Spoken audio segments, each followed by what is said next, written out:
Yeah, man, lose yourself, Eminem. Good morning, everybody. That's for the Cleveland Cavaliers. I guess Mars is out, right? Things sound a little different in the headphones. I'm a little distracted, but we'll be just fine. What's up, Jimmy? I haven't seen... Hi, buddy. I have not seen Mars today. No, I saw that he sent out an email. He's out today. I could always tell when Mars is out because this is very... It's like fine tuning. You want it just right in your headphones, and it's a little off. But whatever, we'll get by it quickly enough. I'm so unobserved. I literally never noticce that stuff. Really? Like, yeah, it's probably bad that I don't. But like, literally, you'd be halfway through the show, and you'd be like, "Do you hear those cymbals going?" And I didn't catch them. I will guarantee there's a setting that's slightly off. But if it's somebody that's filling in for Mars, he wouldn't know that. But whatever. We say good morning to Sam Morril and Joe Machi as well. How you doing? Good. I'm a little tired. Did you stay up for the game, Joe Machi? I did. You can't have a sports match without this guy behind the TV watching, making intelligent comments. Were you rooting for Cleveland? I was hoping Cleveland would win. Golden State just won, and it's nice to see Cleveland win. It's nice when a loser suddenly wins after years of struggle. It reminds me of something. Yeah, it sure does, doesn't it? Yeah. That underdog. You can relate to being an underdog, can you? Golden State, their life is not going to change. Cleveland needed this, unlike any sports city. Yeah. They haven't won any sports since 1964. 52 years. Yeah, they're having a good year between Stipe Miocic for the UFC heavyweight champion, and now this. Yeah, for some reason, Cleveland doesn't want to acknowledge they have a UFC champion. They got their championship before LeBron did it. It's not the Cleveland... That's a good point. Yeah. Guy with a barbed wire tattoo. Okay, barbed wire tattoo. All right, Joe Machi, you're right. That's a valid point. Good one. That's like their whole identity in Cleveland is losing. Their whole identity is to be like that 30 for 30 Believe land. They're all just it's like learning to come close and cope with loss. That's their whole existence. Yeah, they're going to have a problem now because they're going to be thinking, now what? It's going to be like Shawshank. They're not going to know when to win. Yeah, football season's going to start again, and it's not looking good. No? It's the Browns. They got RG3, right? Yeah, but it's RG... Washington. Yeah. I didn't know that. Well, they gave up on him. Yeah, they certainly did, and Cleveland's like, we'll take him. We'll see what we could do with him. But, God, that was an amazing series, an amazing game last night. I mean, it was looking weird because you had two blowouts early on in this series, and then... Man, 5, 6, and 7 were just amazing fucking games. Yeah. Jimmy, you watched too, right? You're not a huge NBA fan. No, I watched it. I watched a lot of the last 3 games. I was kind of curious as to what would happen. Right. Part of me wanted to see LeBron win for Cleveland. I don't really care about him. Yeah. But I like the city so much. Right. I like the people there, and I fucked a lot of girls from Cleveland. So I was really happy for them. Cleveland's been great to this show over the years. Amazing. Oh my God, I'm extremely happy for Cleveland. I don't know if we have fans in Golden State, so better luck next year, Golden State. You got a great team. How long have they had those uniforms? Those black uniforms from Cleveland, are they new or are they with old? the nice C? I hate the sleeve uniforms. They look restricting though. Yeah, don't they on the shots? They definitely do, but at least they look cool. I mean, there was a time in the NBA these guys looked ridiculous on the court with their short shorts and their giant sleeveless jerseys. I didn't even notice that. You know what's funny? You said really? I didn't even notice that they had sleeves on them. I was just looking at it like the color. I like the color. The big C is like, a little much. Well, they got like 50 different jerseys that they wear during the year now. To make that money. Yeah. I don't know who's going to, I got to go buy the sleeve jersey. I got the sleeve. I'll look like an idiot. the St. Patty's green jersey that no one ever buys. They're fitted though too. You're right, Sam. I mean, we're looking at a picture of LeBron James, and he looks like he's restricted, but he wasn't restricted last night. LeBron, though, I was in Cleveland a couple of years ago when he wasn't there, and the whole downtown area was fucking depressed. It was sad. Never has one player controlled the economy of the entire city. It's insane. Right. Their franchise went down in money, hundreds of millions of dollars. Dan Gilbert wrote that that long essay being like, we'll win before you did, and it's kind of like a sad, crazy ex-girlfriend. Yeah. Being like, good luck without me, and then it's like, of course, LeBron fucking dominated Miami. Yeah, but he comes back. He shouldn't have wrote that letter. We'll win before you. But I liked that he wrote it a little bit because it showed how much he cared. Right. You know, like there aren't many GMs that are going to write something like you, like so that's spiteful and hateful. It made me respect Dan Usually Gilbert. they're much more professional. Did they make up those two? Oh yeah, yeah. I mean, he's back. You know, LeBron. It's a hell of a story because most of the country hated LeBron for what he did. He had every right to go to Miami. It was just the way he did it. Right. I despised him for a while, and then all of a sudden, when he went back to Cleveland, I'm like, damn, this is a great sports storyline. And then to win it 2 years in is just amazing. Yeah, and almost won it last year. Almost. They lost in Game 6 last year to obviously the same team. But did you see LeBron break down and just start bawling? Yeah. Oh, wow. It was great. Something I was kept thinking that last because a lot of them were crying, the whole team. Yeah. When you're a man and you're crying outwardly like that, if it's a sports thing, it's totally acceptable by other men. Like, I mean, I cried watching Lost. I'm a fruit. But I mean, like, whenever it's a sports cry, it's okay. Nobody minds if you're fucking grown men hugging and touching. It's like we act like the people we really want to be when the team wins. But then just want to be held and touch each other and be friendly. But then if you cry over something real like losing your job or something, your friends are right there to go, get over it, pussy. There's plenty of jobs out there. Right? Yeah, they don't handle nothing it well. makes me more uncomfortable than a friend of mine crying. But if they just made a basket, I'm like, oh, fuck it, I'll take it. It depends on why. Why have you had a friend cry that's uncomfortable? Have you had a friend weep that, like, you're like, oof? Joe Machi nightly at the Cellar. That joke sucked. A little roast battle happening here. You got to give it to Kylie Irving, too. He had an amazing couple games there in a row. He's a monster. He came to play the last few. One of the best one-on-one players in the game. Man, that three-point shot over Steph Curry, that's going to go down in history. That and the block by LeBron are like the two iconic. Amazing. That block was ridiculous. He doesn't do that. They don't win this thing, probably. Yeah. Although him when he fell and hurt his wrist and he went up and slammed, it was like, that annoyed me. It was like, just do the fucking layup. You guys are up by 3. There's 10.6 seconds left. What are you doing? Yeah. He was going for a poster. Yeah, you can't do that. You just got to put it in, Yeah, but top 5 plays from Game 7 of the 2016 NBA Finals. Oh, nice. So where do you want to start? Can we play the first clip, Cleveland wins the NBA championship, just to give it some reference here? Trying to stay with Curry, catches, one dribble, steps back, puts up a 3, won't go, rebound tip taken by Spades, final seconds, it's over, it's over! Cleveland is a city of champions once again! The Cavaliers are NBA champions! The last time they won, half these players couldn't vote.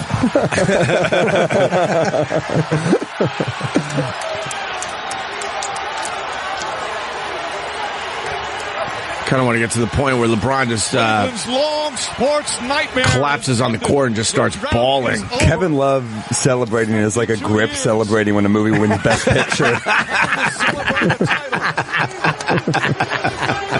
$113 million. What the fuck? Sam Morrill's right. Now we're looking at LeBron just completely bawling. To his beloved hometown. That's his whimpers. Yeah. He literally looked like me begging her to stay when I got caught cheating. This, as a Knicks fan, J.R. Smith has a ring and Patrick Ewing doesn't, and that breaks my heart. Yeah, it's good to see JR with a ring, though. I mean, look, he reinvented himself. He was always a guy that swung whichever way the wind blew, because like with Melo, he couldn't do shit. Yeah. But with LeBron, that was the right guy for him. He's hot and cold, though, man. He's a streak shooter. When he's on, and then, he'll throw up a few bricks, but none of that shit matters. And then what's his name? The coach is on the bench just bawling. Everyone's just bawling. Yeah. I love when there's a couple guys hugging in the middle, how everyone runs and just hugs the outside of the circle. Well, it's like you're not contributing to this hug. They just want to be on the front page of the paper. Yeah, they want to be in the picture. Are you kidding me?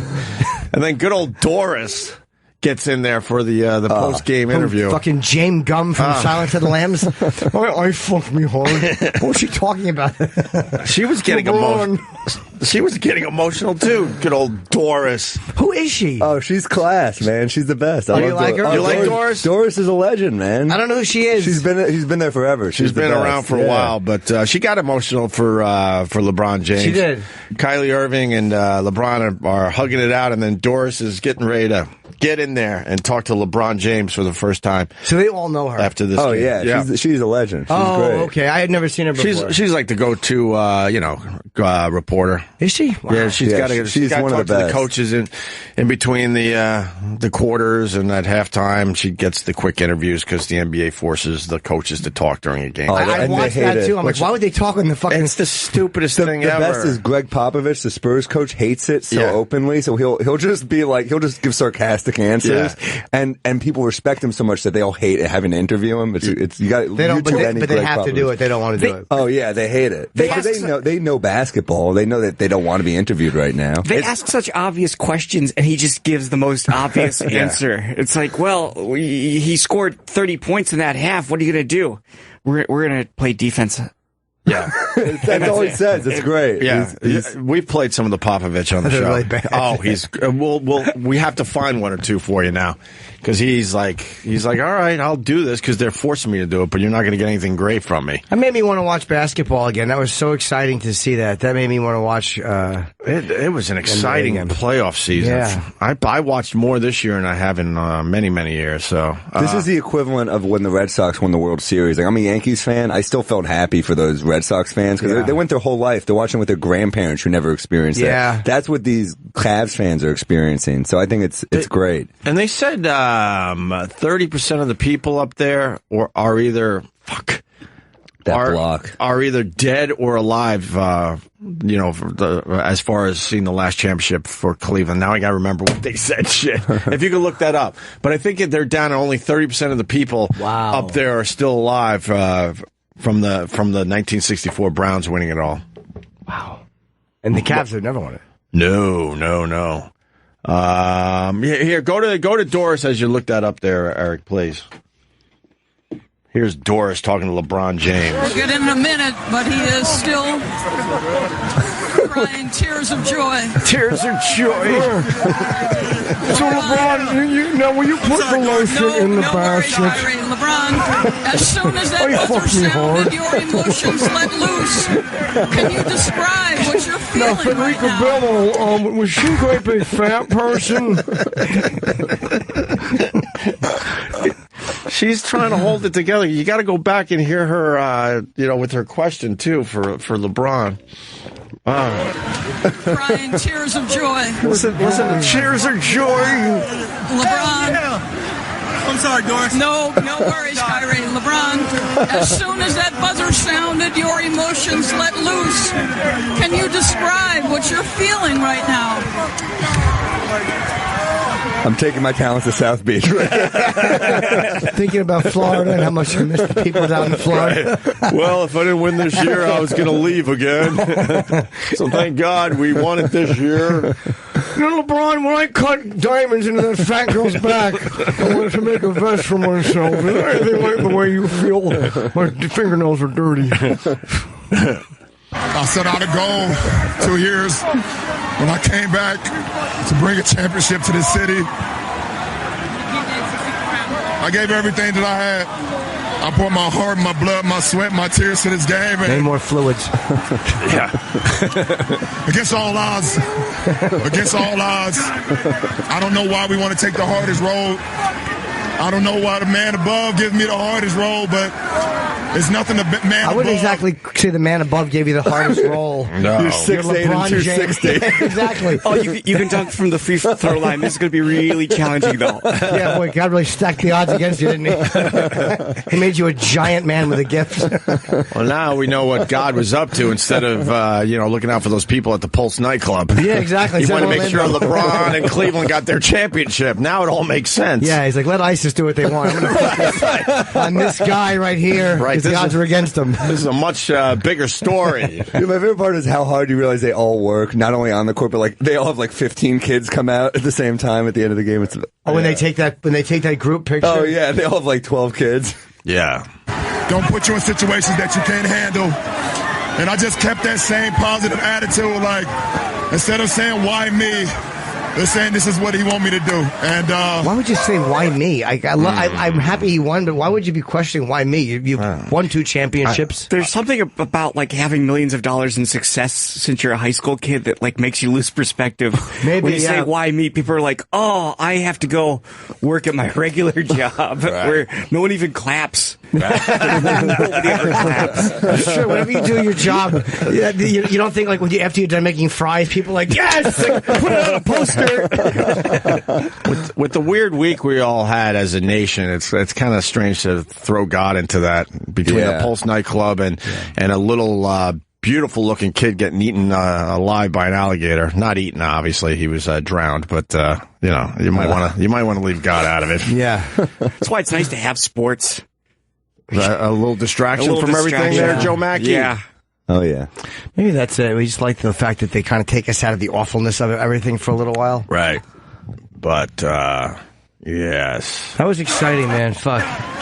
Kevin Love. And Kevin Love is right there to hug LeBron James. Dellavedova. LeBron. Why is Kevin Love a good player? He was supposed to be. He's got a $113 million contract. He averaged 26 points and 13 rebounds in Minnesota. He was a monster, and he just kind of disappeared in the playoffs. Not quite his fault, though. I mean, it's because he didn't just become. He didn't suddenly not want to play when he was on a good team. You don't want to like play great when you're on a crappy team and then move to a good team and then suddenly be bad. It wasn't a great system. Well, it wasn't a good system. He's the third option. He was not a great defensive player. He was a great shooter and scorer, and they didn't really. It's the same thing they did to Bosch in Miami. They just don't really use him to his strengths, and then they were like, why isn't he playing better defense? Because he was never that good a defensive player. He was never a great defensive player. He had a lot of rebounds last night. How many? About 13? That's his strength. Is he eats up boards, but He played good on Steph Curry on that last 3-point attempt. Boy, did he. Yeah, it was a tough defense. And I saw LeBron give him that. He gave him that post, like with 2 minutes left. LeBron fed him in the post. It was like, all right, I trust you. LeBron is underrated as an unselfish player, I think. Oh yeah, I mean, he was bringing the ball down the court the whole second half of the game. He was playing point guard. It's fun. I was watching Coach Carter last night as well, and the message of that was he was telling everybody to pass the ball 7 times, and I thought that's the lesson to be learned. You're student athletes, not the other way around. And Kyrie Irving just stepped up when Kevin Love didn't. So he was ridiculous. Man, that 3-pointer, terrible balance in his eye. I thought he should have got a little more acknowledgement after the game, Kyrie. Don't you think? Well, it was all about LeBron because it was such a big story, but Kyrie just was clutch. But in Game 5, LeBron, like, all he did was talk about Kyrie. He's like, even though LeBron had the same amount of points as him, he was like, that is going to go down in history as the greatest performance by, like, Kyrie Irving. So he's unselfish with the praise, I think. They both had 41 points in Game 5 for the people. Oh, wow. It was ridiculous. Absolutely ridiculous. I didn't realize. Okay, see, everybody focuses on LeBron James, not the other guy. Kyrie is Kyrie's a beast. He is unbelievable. He, like you said before the show, he's one of the best one-on-one players in the whole fucking league. His handle's unreal. I mean, he can just shake anybody. Right. What's his handle? Like ball handling back. Oh, okay. Yeah, he just shake and bake, as they used to say back in the day. A little more of this from Doris. Yeah, let's hear what she, I say in air quotes, has to say. Coming back from a 3-1 deficit in the finals, and to do that, you had to win twice in a place that proved too much for so many teams. What did you find in Game 5 here? Just locked in. I had to change my approach a little bit on how I approach the game. I wasn't that good in the first 2 games here in this building. I watched a lot of film, detailed it out, changed my blueprint, and was able to put together some spectacular games after being down 3-1. History, we're in the record books. We're the first team ever to come back from a 3-1 deficit. This is special. We'll see you in a few minutes on the podium, Mike. Thank you, Doris. I didn't realize that no team had ever done that. First time ever. Never in the finals. The Warriors actually did it to the Thunder in the last round. They were down 3-1. Oh, right. okay, but never in the finals. There was a Lakers series where they played the Pistons, and I remember, I want to say that the Pistons were down 3-1 and then almost beat. I don't remember. It's like in the late 80s or early 90s. Yeah. But they came close, and then the Lakers still ended up winning, I think. Or am I wrong? I'll shut up. No, I think you're right. I think you're right, yeah. I remember Abdul-Jabbar hitting big free throws at the end in Game 7 in L.A. With his ski goggles on? Yeah. Oh, was that the one where Isaiah fucked up his foot? I don't remember. I don't know. It's before my time. I only know it from like... God, I'm old. We're looking at the LeBron James block right now. That was good. Unbelievable. That was really good. That wasn't goaltending? What's the difference between a great block The ball and has to start coming down. Oh, it hasn't gone Yeah, down. or it can't hit he got it right before it hit the backboard. That's why it's so amazing. The timing, LeBron is so good at timing those blocks. Right. I mean, he led in every stat for the series. Points, rebounds, assists, steals, blocks for both teams. And he almost hit his head on the rim, and that's hard to do, too. You gotta not hit your head on the rim. Yeah. Oh, during that, you mean? I mean, I don't know why. I think that's why why God gave him such a tough road there. I know. I think that's where his left hand is to protect his head from hitting the rib. Mackey claims he could dunk back in the day. I could. You get me. You don't leave me open. I'm going to beat you one-on-one, Sam. This has been brewing a long time. You could dunk? Mm-hmm. Now, in a real basket or like in the one that somebody has hanging over their door in an office? No, I could dunk a real basketball. I don't know if I should believe him or not. Oh, I got to get that video. Mackey and I, we have a long-standing, we want a one-on-one game. Really? Yeah. We both play a little in high school. Yeah. Play a little round ball. Let's get it done. I want Mackey one-on-one. Little horse, maybe? That's a fun game. Little horse. We could get a longer word. I wish we Give had Sam a little more of a chance. I wish we had a gym nearby. I would take this show right to the court for you guys. I want to. That would be awesome. What else? Oh, and then some people saying that the whole thing was fixed, that the NBA needed Cleveland to win this damn thing. Steph Curry's wife was babbling about that a little bit. Did she really say it was fixed? Oh, why doesn't she stop it? Why are we interviewing the players' extended family to begin with? Well, I mean, she's pretty vocal. What do the players' ex-wives think? Yeah, it was a fair match. And then you had J.R. Smith breaking down after the game, talking about his parents and stuff. This was pretty damn good. We got that clip there, E. I didn't like Doris at one point. I didn't see this. Doris asked one of the players about his dad. Yeah. What would you say to him? Like, it's like, why are you asking that on Father's Day? If the guy's not talking about his dad, you don't have to bring it around. And you already have the emotion there. I mean, you don't need to push it any further. The story itself was amazing, and you got everyone left and right crying. If you saw a buzzard picking at a child's corpse, what would you say to it? Here's J.R. Smith, who used to be on our beloved Knicks, and he now has a ring. Which is, I'm pretty happy for J.R. Smith. But he was very emotional up there last night after the game.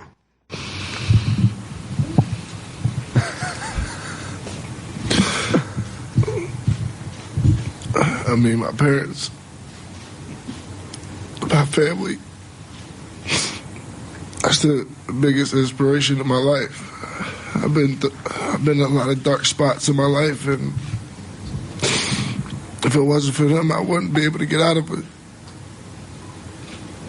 But they are who they are. They fought with me. They yelled at me. They screamed at me. They loved me. They hugged me. They cried with me. Stop listing things. They always stuck by my side. Picked me up once. They were late. And I know a lot of people don't have. I know a lot of people don't have their parents in their Who's the life. fucking Hannibal just staring at him? Is that his father? Is that his dad? Oh, okay. I'm like, why'd they cut to that man just looking at him? That was such an uncomfortable next to a Primus poster. Yeah, Primus, Tool, and Everclear. That sounds like a great show Do you back in the remember day, especially. when JR got, I don't know if he got suspended or just disciplined by the league when a girl, do you remember this, Mackie? I don't know if she sent him an Instagram or like a Twitter, and then she's like, how do I get tickets to your game? And he just wrote back, are you trying to get the pipe?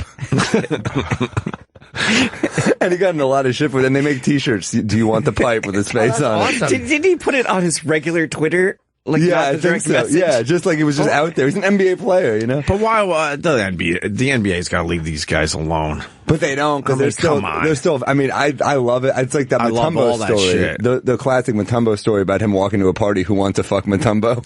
Oh, really?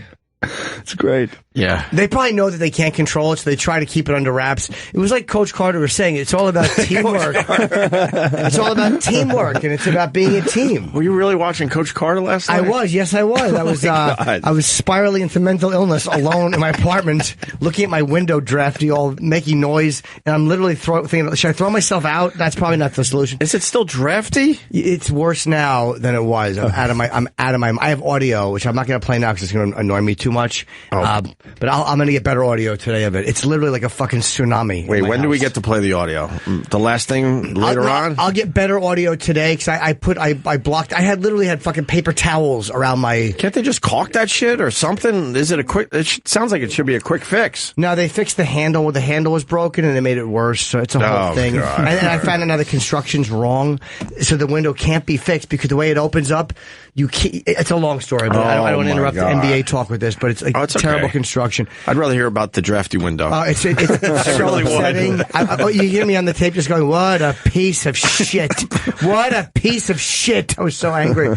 But I'm really just talking about, this J.R. Smith? That was his dad looks young. I didn't realize it was his father. The guy looks he's 5 years older. Well, they tend to have him on the younger side. Oh, I guess it was a DM, but it got released. Oh, really? She fucked him over? I'm going to your... Oh, he insulted her. I'm going to your game tonight, and he wrote, dope. There's no reason for that. Why would he yell at the girl? That's rude. Then she goes, smiley face, then he goes, oh, really? And then she goes, oh, really what? And she's now with the smirking emoji. Trying to get the pipe. And then you trying to get the pipe? Was he being real, or was he being kind of obnoxious? I mean, he's just... I don't know. Or do they get so much ass that you just learn this is how you ask? That's a great way. You trying to get the pipe. Also, I mean, that just shows you how much ass he gets. It took him like 2 hours to respond. I would have been on that immediately. Immediately. Care for a little pipe, madam? Madam, I got your pipe. So what happened to him? They suspended him? I think he just got... I don't know what happened. Fined a little bit? Yeah. She told everyone? Why would she tell everyone? Did the NBA put him in a timeout for a while? What the fuck do they do to him? Leave him alone. It's J.R. Smith. Can they do anything to you for that, or is it like a morals clause you can't be? They're just ridiculous in sports in general with this stuff. I know someone whose name I can't say, and they were talking to an NBA player whose name I can't say. I have to preface it with that. But this person said they were talking to this player, lightly flirting. It never went anywhere. It was never totally inappropriate. It was just like lighthearted in Twitter DM, and the DMs disappeared after a while from this person's account. Like it was actually the friend of a friend who has this Twitter. She was speaking to somebody in the NBA. Right. And then the private messages she had disappeared. So there may be a setting Twitter gives certain people where they can delete DMs that have been sent, and it takes them out of both accounts. Huh? That's power. The verified account? I don't even know if it was a verified account because this is quite a while ago. I don't remember. No, because I'm a verified account, obviously. I think they're giving out that check mark a little willy-nilly these days. I have one. Do you really? Yeah, I'm verified. Joe Machi, you should get it. Sam, are you verified? I'm not, Joe. Oh, yes. You're happy about that? Oh, that's why Joe and I have a feud. I knew you weren't verified this whole time. You just asked to really rub it in his face. Yep. Wait, what's your feud? That shit he didn't grin. Yeah. That he gets a check mark and you don't? Yes, it hurts. Let's go back to J.R. Smith for a second here. He's still breaking down. We're looking at his father now, and now it's back to J.R. That's uncomfortable, his dad just looking at him. Lurking. Yeah. You guys were, I swear. There's 6 of us, and they didn't treat any of us different. They loved us the same. They treat us all the same, and I just want to be like them when I grow up. I mean, my dad is easily one of my biggest inspirations to play this game. And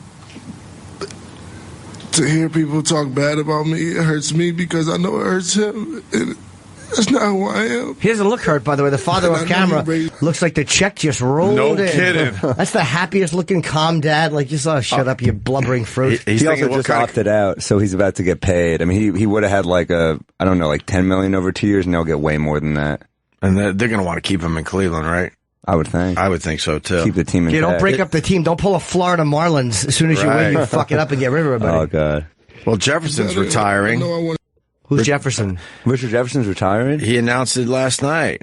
I was shocked that he was still playing. When I turned it on, I was shocked to see it. I bumped him into a bar once, and I remember I bumped him and I was hammered, and I was like, what the fuck? And he turned around, he was like, I'm so sorry. And I've had no respect for him ever since. Oh, really? I think a real man would have put me in my place. You know? He should have beat the crap out of you. But he's that nice guy. He's so nice. When they call a foul on him, he quickly raises his hand to show everyone, yeah, that was me. Yeah, but if I bumped Rasheed Wallace, he would have kicked my ass. Of course, I understand. I think he's got 5 rings now, Richard Jefferson, I think. No, it's his first ring.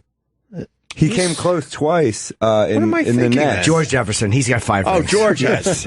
What am I thinking? And Wheezy has 6. Yeah, she does. She was a bad bitch.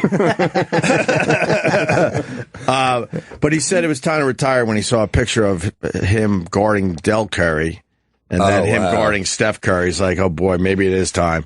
Of course, Del being Steph's father there. That's great. Back to J.R. Smith blubbering. To do better and just... Everything I do is for my parents and my family. I mean, I don't really...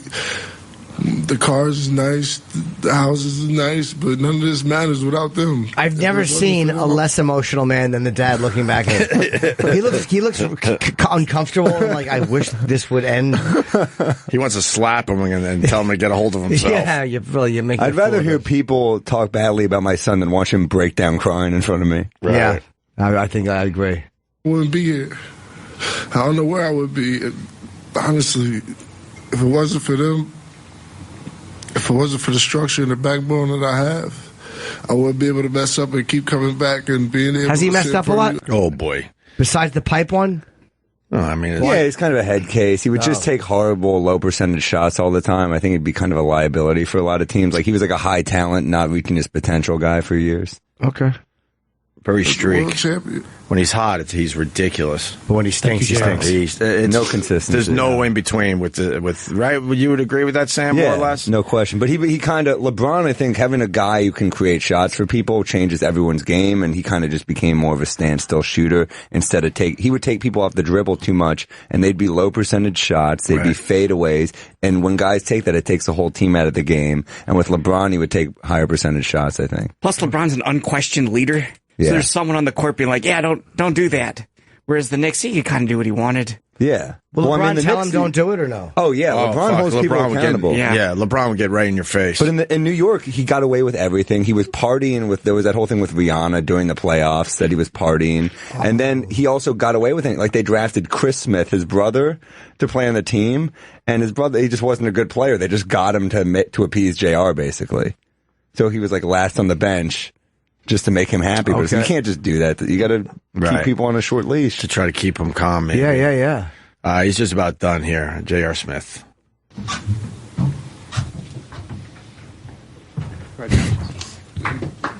That's it. He hugs his dad. Happy Father's Day.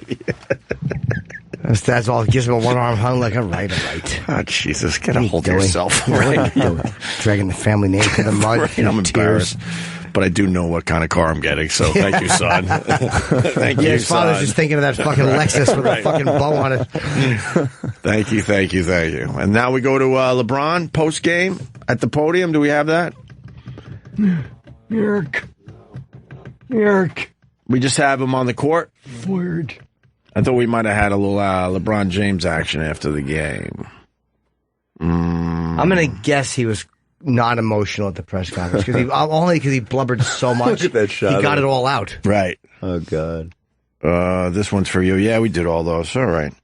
Congratulations to Cleveland. My God. That was awesome. Yeah, it was great. That was worth staying up late for and checking out all the post-game shit and everything. That was really exciting. And you knew that once they won that one game in Golden State and went back to Cleveland, momentum had just changed. You felt like they had a shot, right? Well, I called it on Twitter. I'm like, this series is a wrap. I said it. I was right.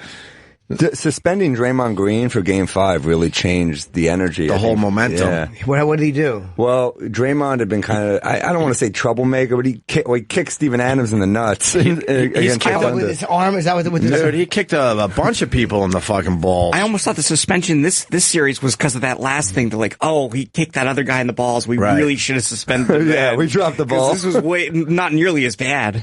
But did you hear him during the post game? He took that famous full responsibility, but he basically said, "This is my fault."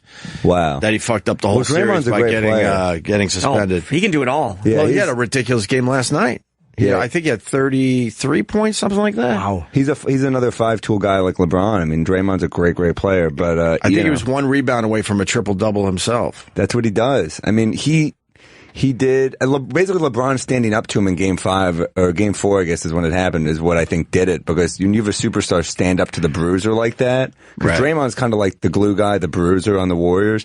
When the leader like that, it's like when Jordan would stand up to the Pistons, and finally that tide turned, and I think that's kind of what LeBron did. Right. Why would a guy like LeBron usually not stand up to a guy like that? Usually the leader is like a finesse guy a little bit more, and LeBron happens to be a finesse guy and a bruiser. So he's able to stand up to a guy. He's got a similar build to a Draymond Green. There aren't many superstars who are like 6'8", but also have a finesse game like LeBron. And they hugged it out after the game. I thought that was kind of cool to see. And Steph Curry stuck around to hug it out with LeBron James.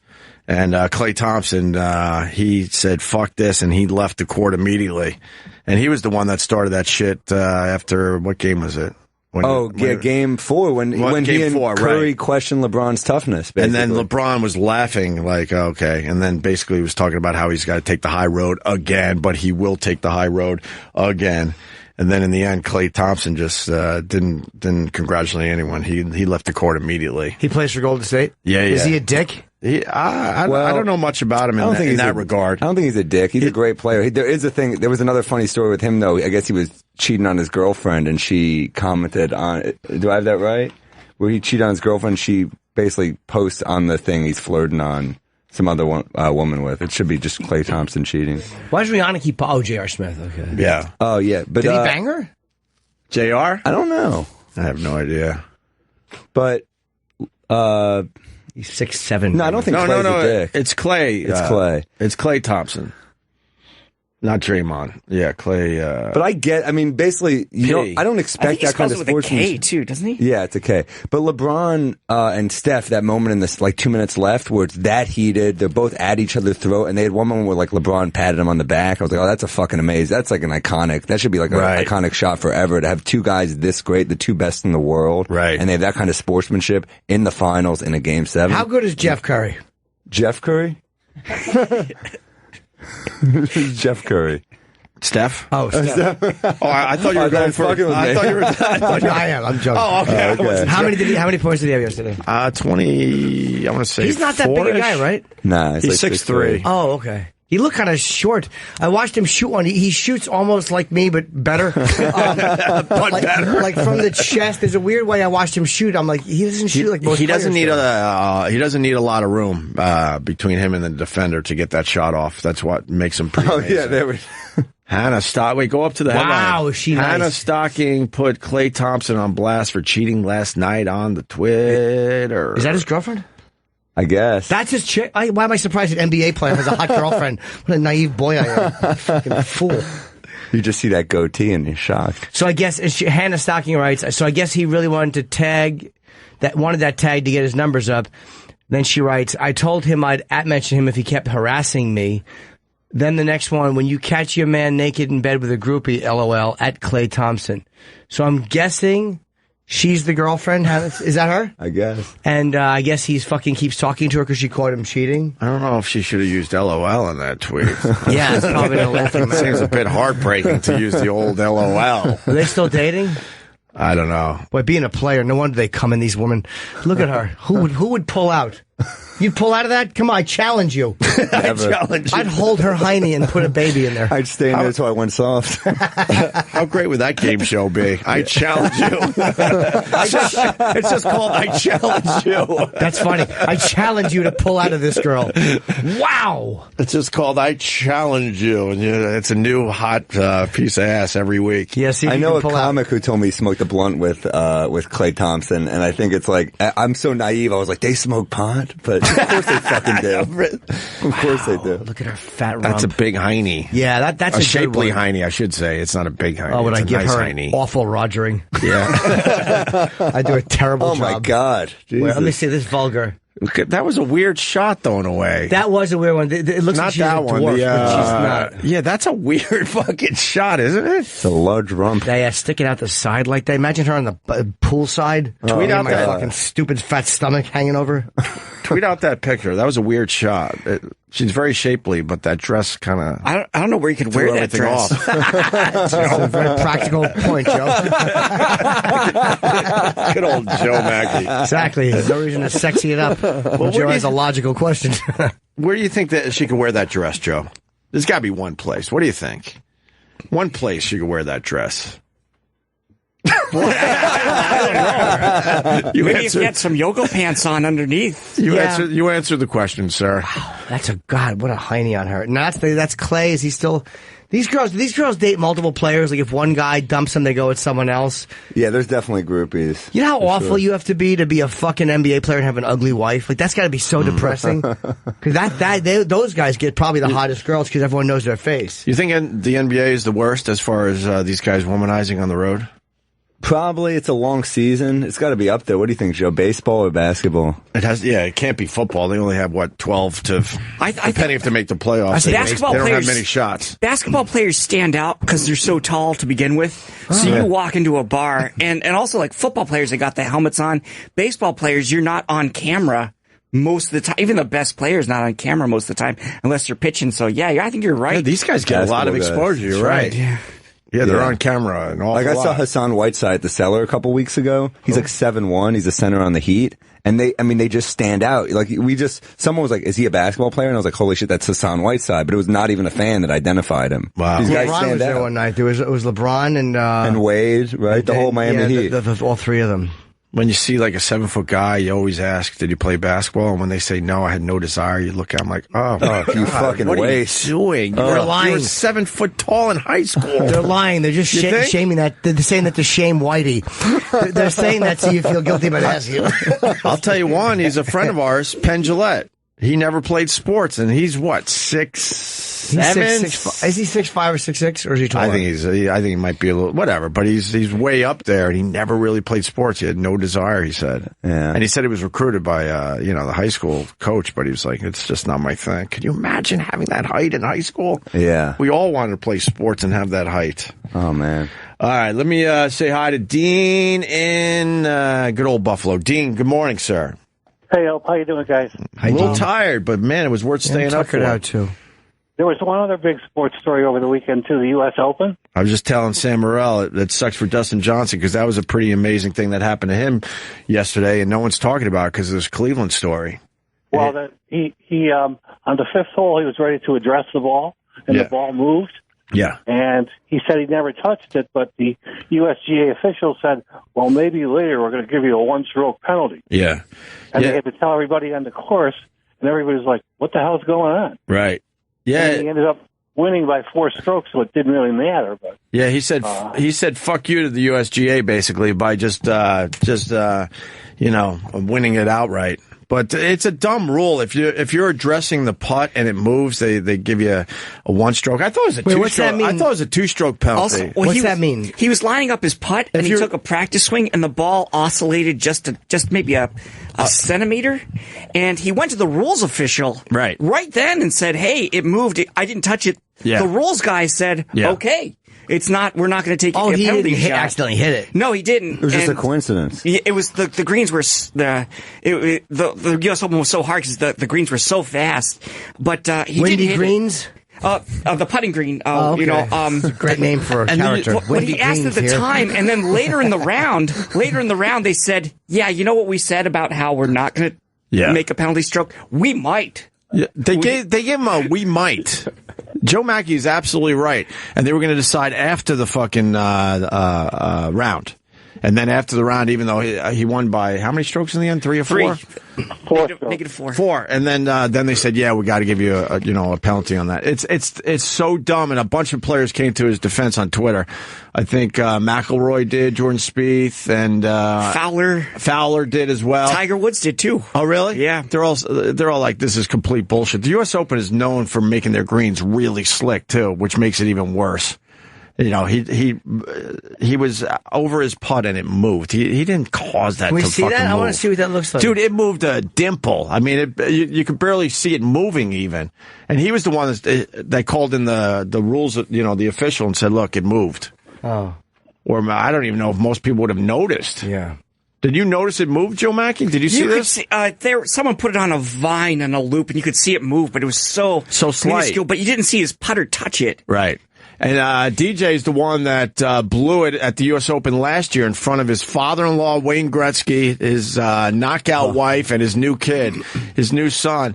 They were all on the 18th green getting ready to celebrate, and then he fucking choked. Was it the 18th or the 17th of last year? I don't remember. Wait, now. what happened? And he choked last year, so that's what makes this so great this year. Let me see him choke. Where's the ball move? There, you see it? Oh, wait. You see it just slightly back up? Wow. Why? Now they have to do a... You can't tell if he touches it, though, even though he probably doesn't. No, he didn't touch it. You Is there could tell, another angle? You could absolutely tell he didn't touch it. It just backed up to like just ever so slightly. I'm very happy to see the players, you know, sticking together and calling out the USGA on this. But that's a hard one from that angle, even though he probably didn't touch it. How could you say definitively that he might have bumped it without him meaning to? Well, let me see it. Let me see it again. I want the under the view. Do they have a view from under? Let me see it again. Let me see if Jimmy... Watch this right here. I don't know, The odds are he didn't touch it. It doesn't look like it's anywhere it's close to the... It's not clear cut enough where you could tell if it was if you head touched on. it would have probably moved forward though. My problem was we'll tell you after. Yeah. If they were going to say, all right, it looked like you might have touched it, here's the penalty. They've got this video. Yeah, does anyone know why they wait till the end of the round? Because that gets in the player's head. He's leading the tournament at this point, and they're like, we're going to let you know. When they could get a bunch of guys together, the USGA, and figure it out as soon as possible. Windy Greens is like that, though. He's never definitive enough. It really is. Windy Greens. What are we going to say, Dean? That's the USGA. That's not the PGA. No, I understand. PGA would have made a ruling right away, and everybody would have been okay with it. Right. The USGA just looked like really Bush. Yeah. Doing it this way. So, I mean, that was awful. Yeah, because everyone was distracted on Twitter and around the golf course like, well, when are they going to fucking decide on this? This is crazy. But Lowry kind of blew it. He had a nice lead going into the final round. And he had the same thing happen to him. Oh, I missed that. He had a ball move on the green, and they gave him a penalty. I forgot that might have been the third round or the second round. I'm not really sure. But it was a great win for Dustin Johnson yesterday. That's a pretty awesome storyline as well. Tiger Woods finished. They're starting to hint that he is. He'll never break that Nicklaus record. They're saying, "Oh God, no! I don't believe he has a shot at that anymore." He's 4 down with a bad back and bad knees. It's going to be tough. How old is he? But they said the problem with the back is that it's nerve damage, and they don't have a fix for that. No, I think 39. 38, 39. Joe Machi's about right. You could play for another 10 years, though, or no? Is that too late? The oldest major winner in recent history is Nicklaus at 46, the 86 Masters. So the window kind of closes. It closes, and they said they thought the operations would fix the back, but now they're saying it's nerve damage, which is a whole new fucking problem for him. What's the okay? So how many more does he have to win to break the record? Dude, he's not even playing. He's got to win 4 more majors. When's the last time Tiger even played? Oh, he's got plenty of 4 more. He'll knock that out. 2 years. No way. He'll win 2 1 year. They'll be like, oh my God, what a year for Tiger. They'll have 2 more. He's not even playing. He's not even ranked anymore. That's all right. He's just hurt his back. He'll be fine. He's not coming back. He's not coming back to that extent. He might come back and win a tournament here and there, maybe. Getting caught ruined his playing. It fucked up everything. His ritual break ruined everything. I think Elin, she did it. I think Jimmy had a really good take on that. It was part of his thing. He needed, in a weird way, that going on. That secret distraction. That was a part of his routine or his drill or whatever, but that was just his life was rolling along, and then it got exposed, and it fucked his head up, man, really bad. Right. It's the same thing that happened to Will Chamberlain. What happened? Did he get busted though, or not really? But he was just. Well, it's not the same thing that happened to Will Chamberlain. Just that he fucked a lot. Yeah, your lies are mounting up. Hold yourself. What are you trying to say, Deans? For real? Well, no, I'm saying Will had this other lifestyle that nobody even knew about. Right. Who's that girl? That's I'm sorry to interrupt you. That's dude. Dustin Johnson's wife. Oh my God, is she and cute? She had a tiny little white skirt. Well, it's one piece, but it's like a skirt thing. And she was pulling down the skirt the whole time as Dustin Johnson's celebrating his win. And then they were going up some steps, and the camera guy rules because you could tell he knew he had a great shot, and he moved his camera a little, hoping for a little upskirt action. Maybe not ground zero, but just another a better angle. Did you see it? Did you see her walking up the steps at the end? No, it's the first time I've ever seen her. There's a Vine stunning. video that went viral on that one as well. Who does she look like in that picture? Who does her face look like? Like right there, she looks like an actress. I wouldn't know. No, I'm going. I wouldn't know. I'm going with Zellweger. Maybe Renee. Younger Zellweger. Don't know. I don't know. It's just a familiar. Not Scarlett Johansson. No, I dated her for a while. She's a different vibe to her. Yeah. She's a smoker, so I called it off. Yeah, it's Paulina Gretzky. Wow. Her mom was a looker. Or still is a looker. Older lady now, but yeah, this Paulina is ridiculous. That's what I need in my life, dude. Like, I've been mentally just a little bummed out. That's what I need. I need something like that. The daughter of an icon. I need the beautiful daughter of an icon to pull me out of Even this if she slump. wasn't hot, just fucking Wayne Gretzky's daughter would be a nice notch in your belt. One of those. I'll take that girl whose father is in jail for fucking attempted sodomy, or I'll take a fat Gretzky's daughter. I'll take either one. Dean, thank you. Find the Vine video of her walking up the steps, E-Rock, if you can. I know you're very busy over there today. Let's say hi to John in Georgia. Go ahead, John. Hey, this is not the only time Dustin Johnson got sued by the USGA. In 2010, at Whistling Straits, Whistling Straits has a whole bunch of, they call them waste bunkers, but basically just barren areas. And he grounded his club, and the USGA said it was the same as being in a sand trap. Dude, and gave him a 2-stroke penalty. Totally screwed him out of making a playoff. Yeah, they fucked him over. That's why this is such a great victory for Dustin Johnson. Yeah, he was in, it looked like a path for spectators.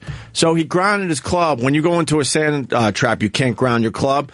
And so he grounded his club to get ready for the shot. And then they determined it was actually a sand trap. Everyone's like, that's a fucking sand trap? Wait, what's that mean, grounding your club? Putting the club on the ground. You can't touch the ground? Not if you're in a sand trap. Why? Oh, because you might be moving the ground. Oh, you might be moving the sand a little Maybe, bit. yeah, that's probably exactly why. So they fucked him over in 2010. And I'm trying to remember, he was getting close to being in a playoff that year, right? Yeah, if he hadn't gotten the 2-stroke penalty, he would have been in a playoff with, I think, 2 other people, like Martin Keimer and somebody else. Right. But when they determined that was a sand trap, everyone was like, get the fuck out of here. I want to see the club grounding now. I don't know anything about that. That's from 2010, but you got to see Paulina trying to walk off the golf course. Yeah, that is true. That's the priority. We're trying to look up this girl's skirt. And I'm like, let's see the 2010 sand issue. I've lost my way.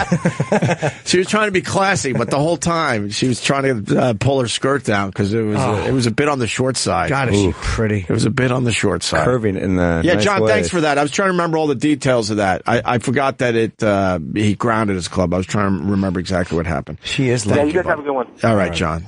Oh my God! Oh my God! Yeah. Oh, here it is. Okay, here's her walking up the steps. We'll tweet this out for the people. What a creepy time we live in that these exist. Insane. We'll tweet this out, but just for you guys, I can't believe you didn't see this yesterday. Now she knows the camera guys are oh my God! Is that it? Oh, there you go. And what the hell happened there? There's a million pop-ups. There's a million pop-ups yeah, in this studio in our pants. Oh, because they know they got a great video. Maybe go right to that guy's Twitter account. Is that a good ass or no? I can't tell from the back. I was sort of thinking the same thing. I can't tell from the back. You know, she's on the slim side, so are we giving her too much for being slim? Because she's so pretty, and from the front she looks so good. I need to see from the side. I thought the ass was a little flat. I'm so happy you're saying this. I have to see it again from the side, though. It's hard to tell from here. Well, that looks good. That looks. And then she's like, "Oh God, is my pussy showing?" That's what she's saying. Oh, her little Adidas. Oh, that's so cute. Feet are probably a little stinky. Look right about here. She's like, oh my God, I think my pussy's. Yeah, oh no. Oh God. Oh, is that my asshole? Did they just fucking videotape my asshole? Oh no. Did they see my tamp string? Oh no. I bet her butt smells like Bubblicious. Just so nice. Oh, I don't know. Not after who knows? She's probably fucking having her period, and she's watching her husband play. She's all nervous. She's probably in and out of the bathroom, taking diarrhea shits. Yeah. Just guessing. You're just guessing. Let me say hi to Frank in the Bronx. Oh, good old Frank. What's up, Frank? Good morning, gentlemen. How are you? We're good, man. It was a great sports day yesterday for Father's Day. My God. Unbelievable. I was with my old man. My son was with me, and we enjoyed the day, drank a little homemade wine. Yeah. And we saw a couple of really nice sporting events. But a few years ago, somebody actually called the TV broadcast, I think it was Tiger Woods, and called the station and said, wait a minute, that should be a two-point draw, da-da-da. They made a change to his score because the people that called in and said that should be a 2-point. Yes, some asshole from home called, and they took him seriously. What? I think that was the Masters, right, Frank? I believe it was the Masters. I think it was Augusta. They dropped the ball, and I think it went back like 2 feet, and they said he didn't, I don't know, some bullshit rule. But right. My point is, that's how Fugazi, but this guy, Dustin Johnson, he deserved to win. He's been doing lines and getting in trouble, banging this broad all over L.A. and getting in trouble. He was in rehab a few years ago. Yeah. He deserved this win. I'm glad he won. Yeah, you don't hear about a lot of PGA players, going into rehab for cocaine abuse. No, you could tell by how well they're playing. Well, that was a 1,500-yard putt. Just doing coke. I'm pretty amazed that you could do cocaine. It's your same joke. But, I mean, in golf, that's the one drug I would assume you'd want to stay away from. Maybe a little marijuana to calm the nerves. Not cocaine. Are you kidding me? I mean, doing cocaine, golf is a sport. You need to walk and look at a shot. I'd be sweating and wanting to do more at every hole. Nice. By the way, E-Rock's a big fan of Frank in the Bronx. You like him, E-Rock? We have our differences. But... E-Rock, you have your differences with Frank? Hold on, E-Rock, tell me what differences you talking about. I really don't know what you mean. But Frank's doing good today. He's on point today, Eric. You got to admit that. Yeah, good Eric? for him. Why don't you like him? How am I doing? E-Rock, why don't you like him? Because he calls in on every subject every day. But he's got it. The Tiger Woods thing was a real thing from a few years ago. And good for him. How am I doing, Chubby? All right. Good, Yeah, 917. Oh. 7 more to guess. Uh-oh. I was on your show on Friday night. It was actually very interesting, and I made a really valid point. No, you weren't. And I didn't even bother you. What was the point? I told them that they should have something to do with Kunta Kinte and Roots coming back. I would not want to hear you talk about that with that voice. Yeah, the problem was Kizzy spit in the water, and Sandy Duncan didn't even recognize her. Right. And, I like playing that movie backwards. Yeah, fucking fiddler. You never want to hear a discussion start with that. Fucking fiddler. E-Rock and I will have a nice little cup of coffee one day. Don't worry, I'll be watching them. Yeah. I want to hear you talk about Roots. That show that's really moving an emotional time. I like Frank. Do you remember that, E-Rock? Do you remember him calling your show for real? No. Yeah, I mean, this guy in 1977. Fucking Leslie Uggams was miscast. What? Doing a remake. It was a remake of an old, like a Superman or something. I said they should have Hulk Hogan. It was Hulk Hogan, where he was a little racist, and he said all the blacks should beat up Hulk Hogan in the ring. Some WWF event. I said they should bring back Hulk Hogan versus Kunta Kinte. It'll be a sellout. All right, right on. All right, Frank. People would probably object to the... Yeah. I think Hogan would have him, too. Yeah, I think Hulk Hogan would do well, but I do think that minimalizing slavery into Hulk Hogan doing a leg drop on Kunta's foot would be a problem for people. It's not the right thing there. Yeah, no, it's... All right. I haven't seen the remake. I do want to see the remake, because the original was so good. I had no desire to watch it. Anyone watch it in this room? Too many remakes. Yeah, too many remakes, and there's got to be a ton more interesting stories about that era if you wanted to make a miniseries about. But have they been written about or documented? Like 12 Years a Slave was great. That was a good movie. I watched that Giamatti scene again. He's so hateable in that. Oh my God! Good. So many hateable characters in that movie. What's his name? Who's the Michael main? Fassbender. Oh my God! I saw that movie in one of those like reclining seat theaters in St. Louis. That's not a good movie to see in a ton of comfort. No, and definitely you start to feel pretty guilty after a while. Exactly, you're sipping your Diet Coke, relaxing. You're like, oh fuck, how am I going to get out of this theater alive? So Frank and E-Rock are not getting along. I did not know that. Oh yeah, no, that maybe you weren't here. Yeah, that's sort of an ongoing. He did good today though, E-Rock. He was on point. We're talking about like golf players getting fucked, and he pointed out Tiger Woods from back in the day. Are you saying he has something to say about everything? Yeah, he claims he's an expert in everything. And you object to that? I object to that. I just like having that type of voice on this radio show. Of course you do. Guy from the Bronx. I like the guys from the Bronx and Brooklyn. But E-Rock, are you saying that you find him to be verbose and irritating? I find him to be desperate and lonely. Well, let's not knock those qualities. You got someone saying, is Jim thinking of Miley Cyrus with Paulina? Paulina. No, I don't know. A little bit, maybe. The face just had a familiar vibe to it. I'm like, I know that fucking face. I don't know where. Thank you, Jay in New Jersey. I just didn't have time to go to your call. I want to say hi to Steve in Kentucky. Steve, go ahead. Yes! Hey, you got to pull up Paulina Gretzky's Instagram. She got famous before she married Dustin Johnson. Dustin, yeah. Because of all of her great pictures. They're incredible. Yeah, I haven't checked out her Instagram in a little bit, but yeah, she was known to post a few good ones. That's what I need. Okay, that'll pull me right out of my slump. I need the a beautiful daughter of an icon to take interest in me. Oh, is that her nipple? She should cover that up on the red carpet. I don't disagree. I like her little pit stains, That's though. what I was just going to to that turns me on. Jesus. Here's what I would do. I would kiss her nipple gently and then not let her know I was sniffing her pits like a fucking aardvark. You could put the nipple in the side of your mouth like a cigar so you can get to the armpit. Yeah, just move your nose over a little bit so you sneak in a little whiff. Oh, my God. Yeah, she's hot. She's beautiful. You think? Yeah. Let's give her a kiss on the cheek. Hi. Go back. Let's see her hiney. What are you fucking glossing over that to get to the Christmas kiss picture? Fucking goody two-shoes. Oh, you can't see it. Yeah, yes, exactly. They're on the front of the boat. I didn't like it. What are we talking about? That's a nice hiney. What are we? Oh, I'm sure it is. I just want to see a better angle. Of course, it's a nice. Look Yeah, at that. Of that's course, a good. it's a nice hiney. They have a good life. We get it. You think? Yeah, I know. It's all him kissing a 10 on a boat. We get it. Your life is awesome. He's not a very relatable person. No, he's not. They said I was in a sand trap. Is that a euphemism? Dog. And that's, I guess that's it for sports.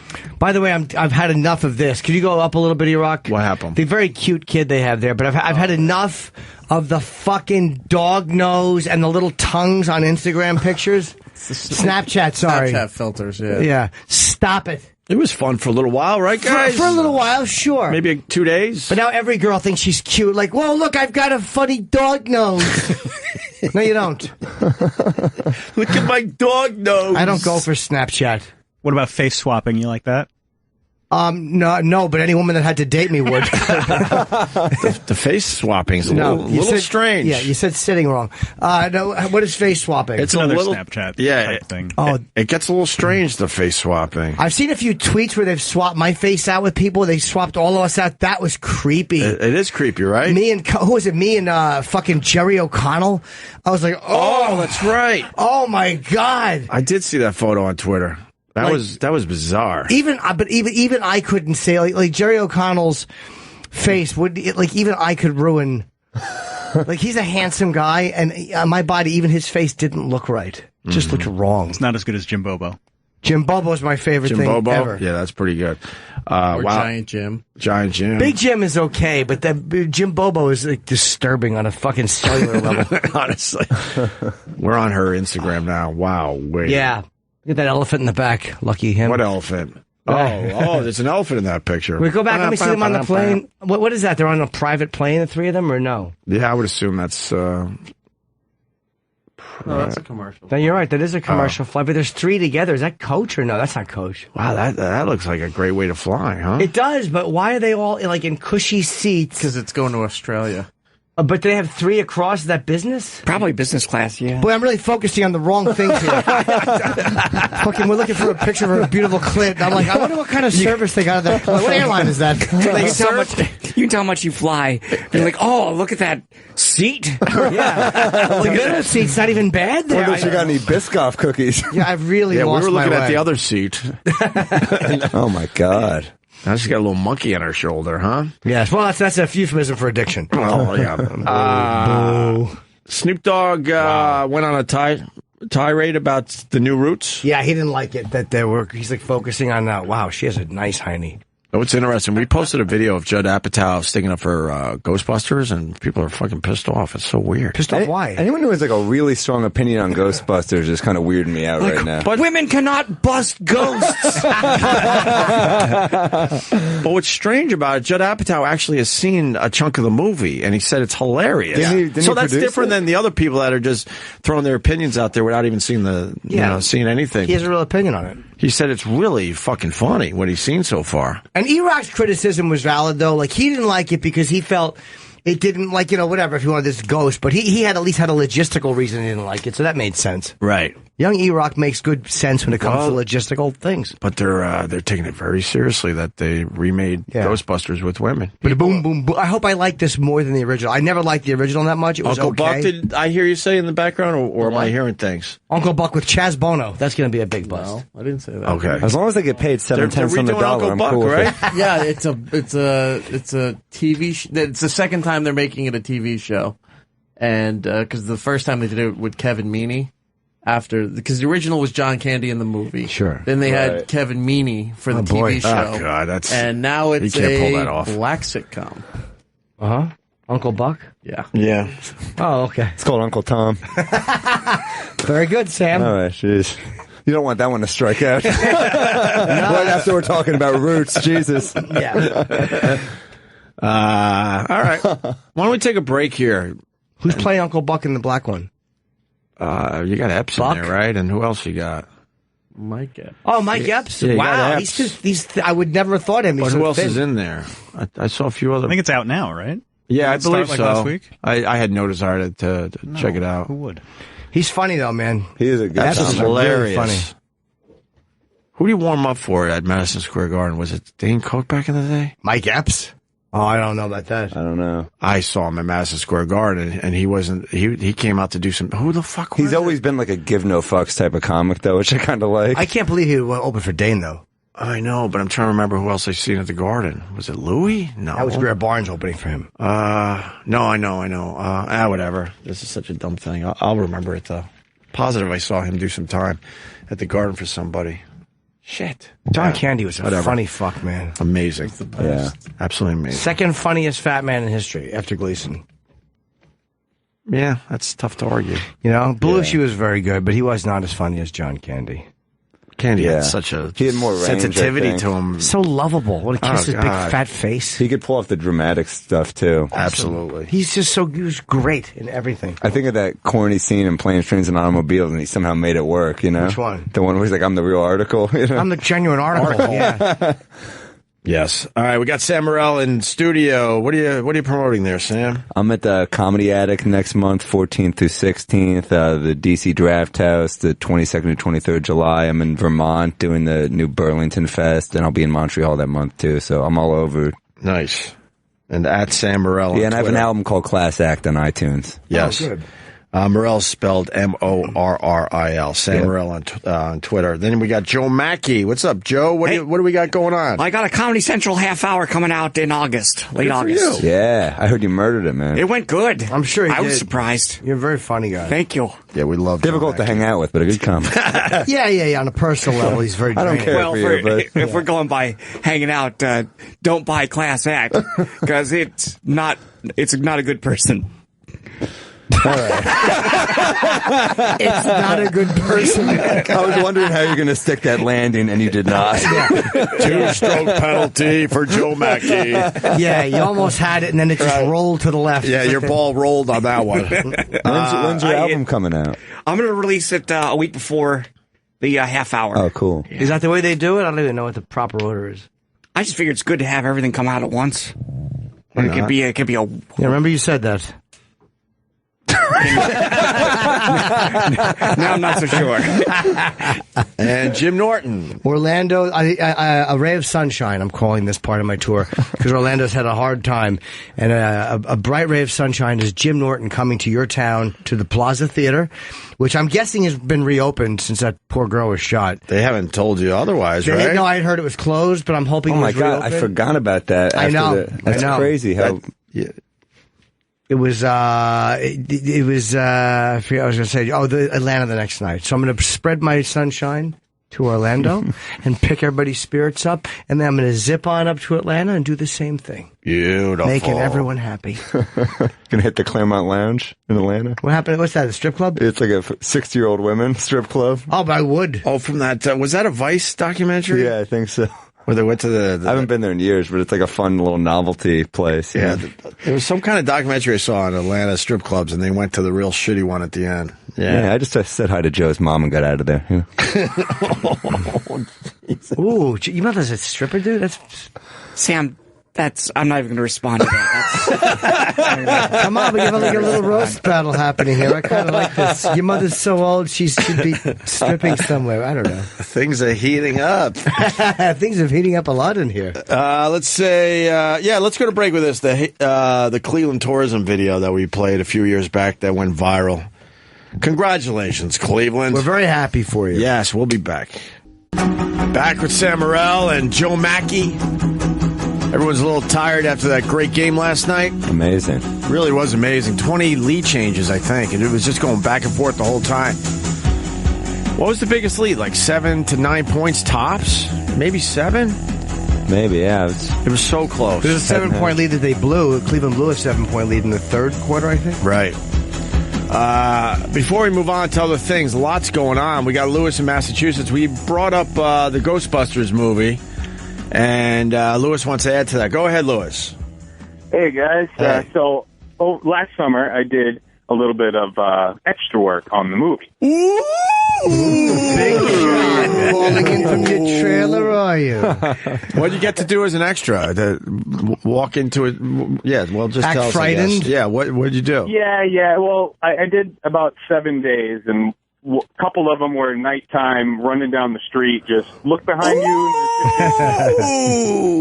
But the coolest thing was they did a shoot in a theater, and you've seen it in the trailers. There's a rock concert scene, and there was just a whole bunch of people there. But through that, I mean, there were one of the days there had to be about 500 extras in this theater, and most of them are either rock people because they wanted people from a rock show, but the rest of them were all 40-year-old Ghostbusters fans, and through them and knowing them on Facebook and stuff, I found out that the fan Ghostbuster community is way bigger and weirder than you ever would have imagined.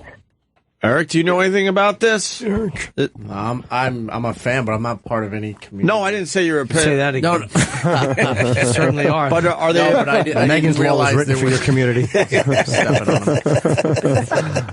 But are they a bit on the obsessive side? Fans of the Ghostbusters series? It's hard to tell. I mean, because a lot of them just hate it because, like we said earlier, because there's women, and then there's people who have legitimate complaints about what's going on. So, well, it's all what blurred I mean, together. though, what I mean is there's local chapters of Ghostbusters. All right, they that's make their insane. own.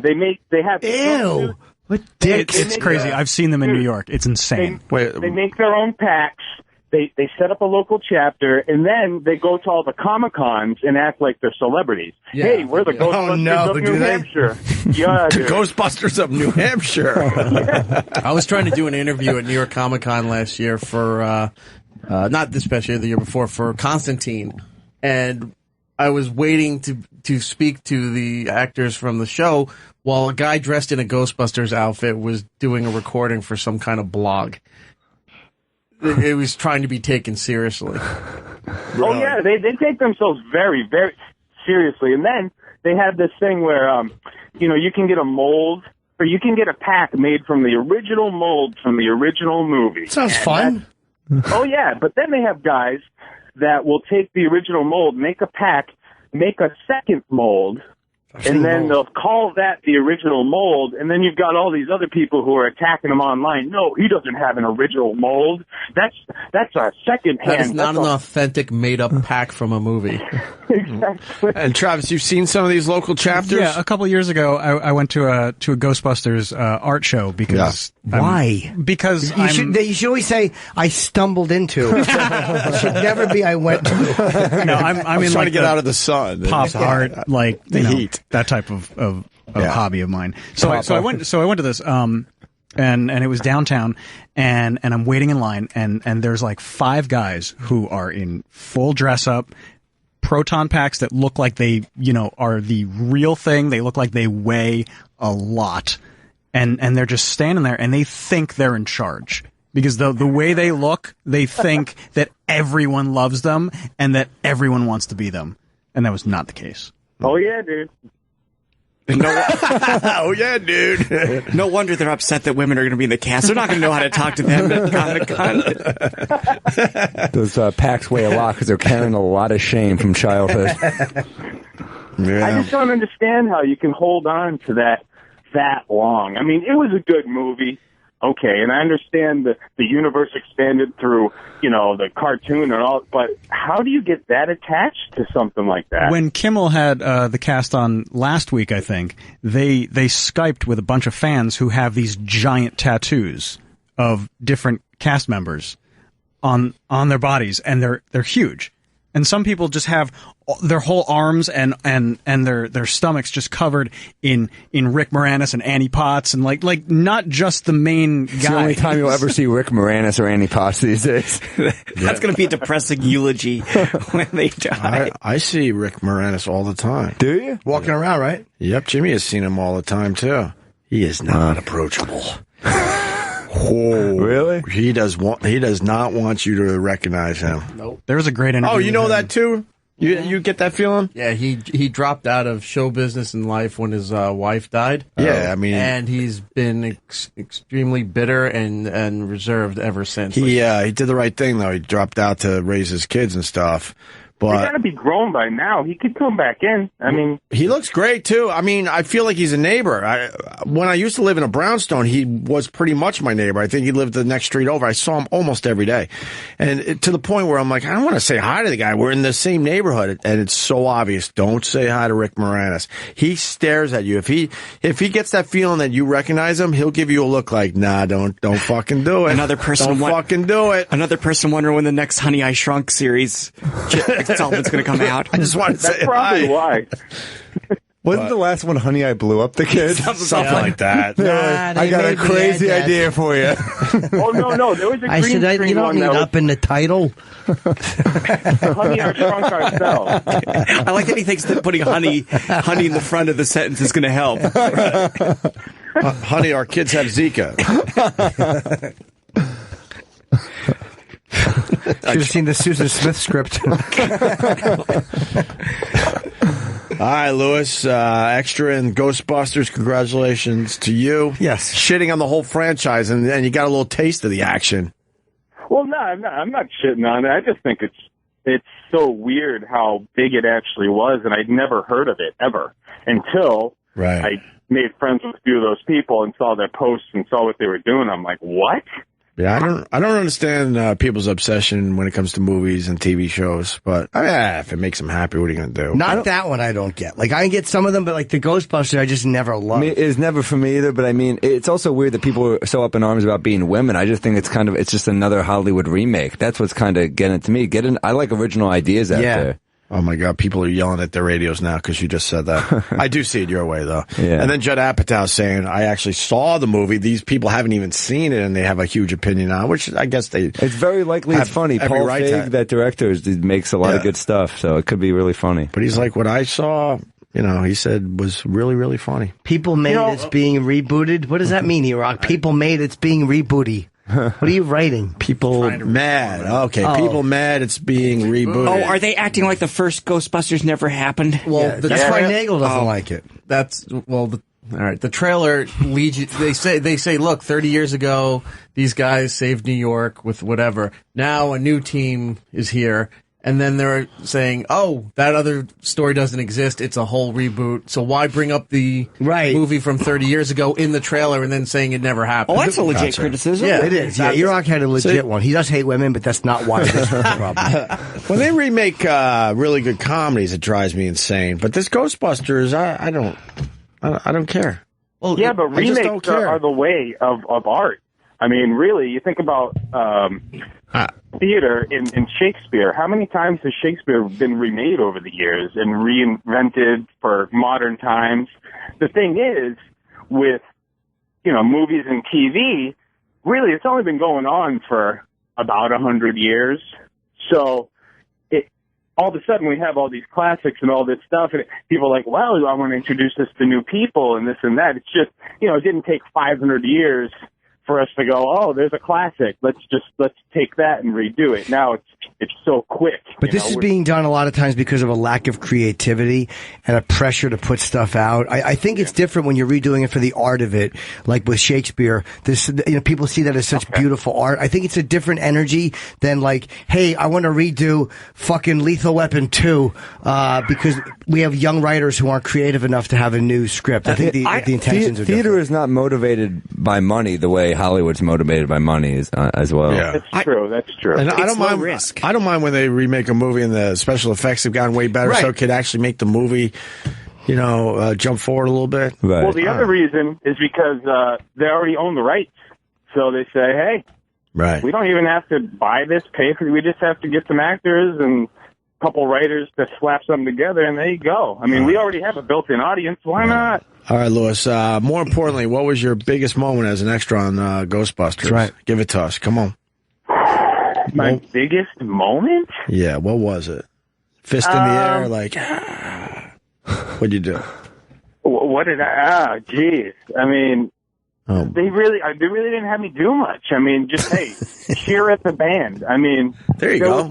There was one point where I was up near the front of the stage and the camera was literally right in my fucking face. And they're like, okay, cheer this band on. We're going to pan the camera away, whatever. So they pan away, and I'm just like, yeah. And then they come right back to me and this girl and stay there the rest of the scene. All right, so I'm just like freaking out kind of inside, like, oh man, they're right. Like, dude, this is going to be full headshot. Like, and just like kind of freaking out a little bit, but trying to stay like, yeah, I'm a rocker, man. Woo. Thank you, Louis. I appreciate it. Louis from Massachusetts. All right. Kristen Wiig is really funny. Melissa McCarthy is funny. Leslie Jones is fucking hilarious. They have funny people in it. They're all really funny. I can't imagine it being a bad movie. Wait a minute. 18,000 likes, 68,000 dislikes. Yeah. Wow. It's the most hated trailer on YouTube's history. If the movie's good, though, it'll all go away. Yep. Yeah, they're all gonna go see it no matter what. Yeah. Even just to hate on it, even. They just think, I think people are sick that what is considered a classic comedy is being just, the people probably think it's being cornballed or PC'd up. Right. But again, let's see it first. Right. That's what I always say. Let's judge after. I was going to move on, guys, but we got a member of the Dallas-Fort Worth Ghostbusters chapter on the line. We need to take this call. Hi, Frank. And say good morning to David. Hi, Frank. David, go ahead. Hey, Opie, I'm a huge fan of you and Jimmy, and I've been listening to you guys for, since 2000. So please don't hate on us so much. We are super friggin' nerds. We do a lot of charity work. We do a lot of, it's a really big, good hobby for us that we enjoy doing. We have we have one guy who has an ectomobile. I am currently in transition for building an ecto for basically doing a lot of charity work. We do not think we're uppity or better than anybody at the cons. We don't take charge or any of that other stuff that other guy said. So does it make you happy, David? What's that? Does it make you happy being in the chapter? Yeah, it does. All right, there you go. It sounds like a religion to me. It's like you're offended with all the charity work, Right. No, it's not. It's something that we're just passionate about doing. It's just a lot of fun. All right. God, People are also mad at Bill Murray. Sorry, buddy. People are mad at Bill Murray, according to E-Rock, because he didn't do Ghostbusters 3 for 20 years, but he agreed to a cameo. People hate me because I'm just not a huge Bill Murray fan. I like Bill Murray. I think he's very good. I don't love him. Sorry. As a different, I like him. He's in this movie as a different character, too, huh? Yeah, he's not even Peter Venkman. He's somebody else. And then the rest of the remaining cast who are still alive are in there, but they're other people. They're not the older Ghostbusters. And Are Star Wars fans worse than the Ghostbusters fans? That's coming in now, E-Rock. Yeah, Actually, Star Wars is Final bigger. terrible. Yeah, I want to see these four ladies remake Clockwork Orange. That'd be kind of fun to watch. All right, David. Thank you, buddy. All right, thank you. Bye. Yeah, He's in one of those chapters, one of those local chapters. I'd literally rather be a local Klansman than be in one of those chapters. I'd rather be in NAMBLA than a fucking Ghostbusters local chapter. So if they both approach At least NAMBLA, you're like, that's an illness. They can't, something's so wrong. Absolutely. Ghostbusters, I just don't know what the fuck you're doing. At least you get to go to sporting events. You're take the kid out. passionate about busting. At least pedophilia is real. Yeah, damn right. It's just a way to get together with people that share your interest. Yeah. You know. Your Trade interest is magazines. not real. Ghosts are not real. Yeah. Well, I don't know. Speaking of ghosts, what happened at The Conjuring? I didn't read this story, but a guy died during the watching of The Conjuring 2, and now his body's missing? What is that about?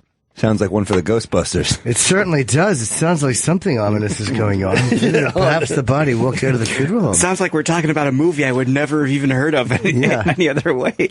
Conjuring? Conjuring was scary, the first one. Oh, was it? I don't even know about it. Oh, the horror. I jumped in. I never saw the original, but I saw 2, and I did enjoy it. In the end, I absolutely enjoyed it. I'm going to I go don't- see 2. I don't go to a lot of horror movies in general, but I did for the show, and yeah, it was all right. I might take a young lady.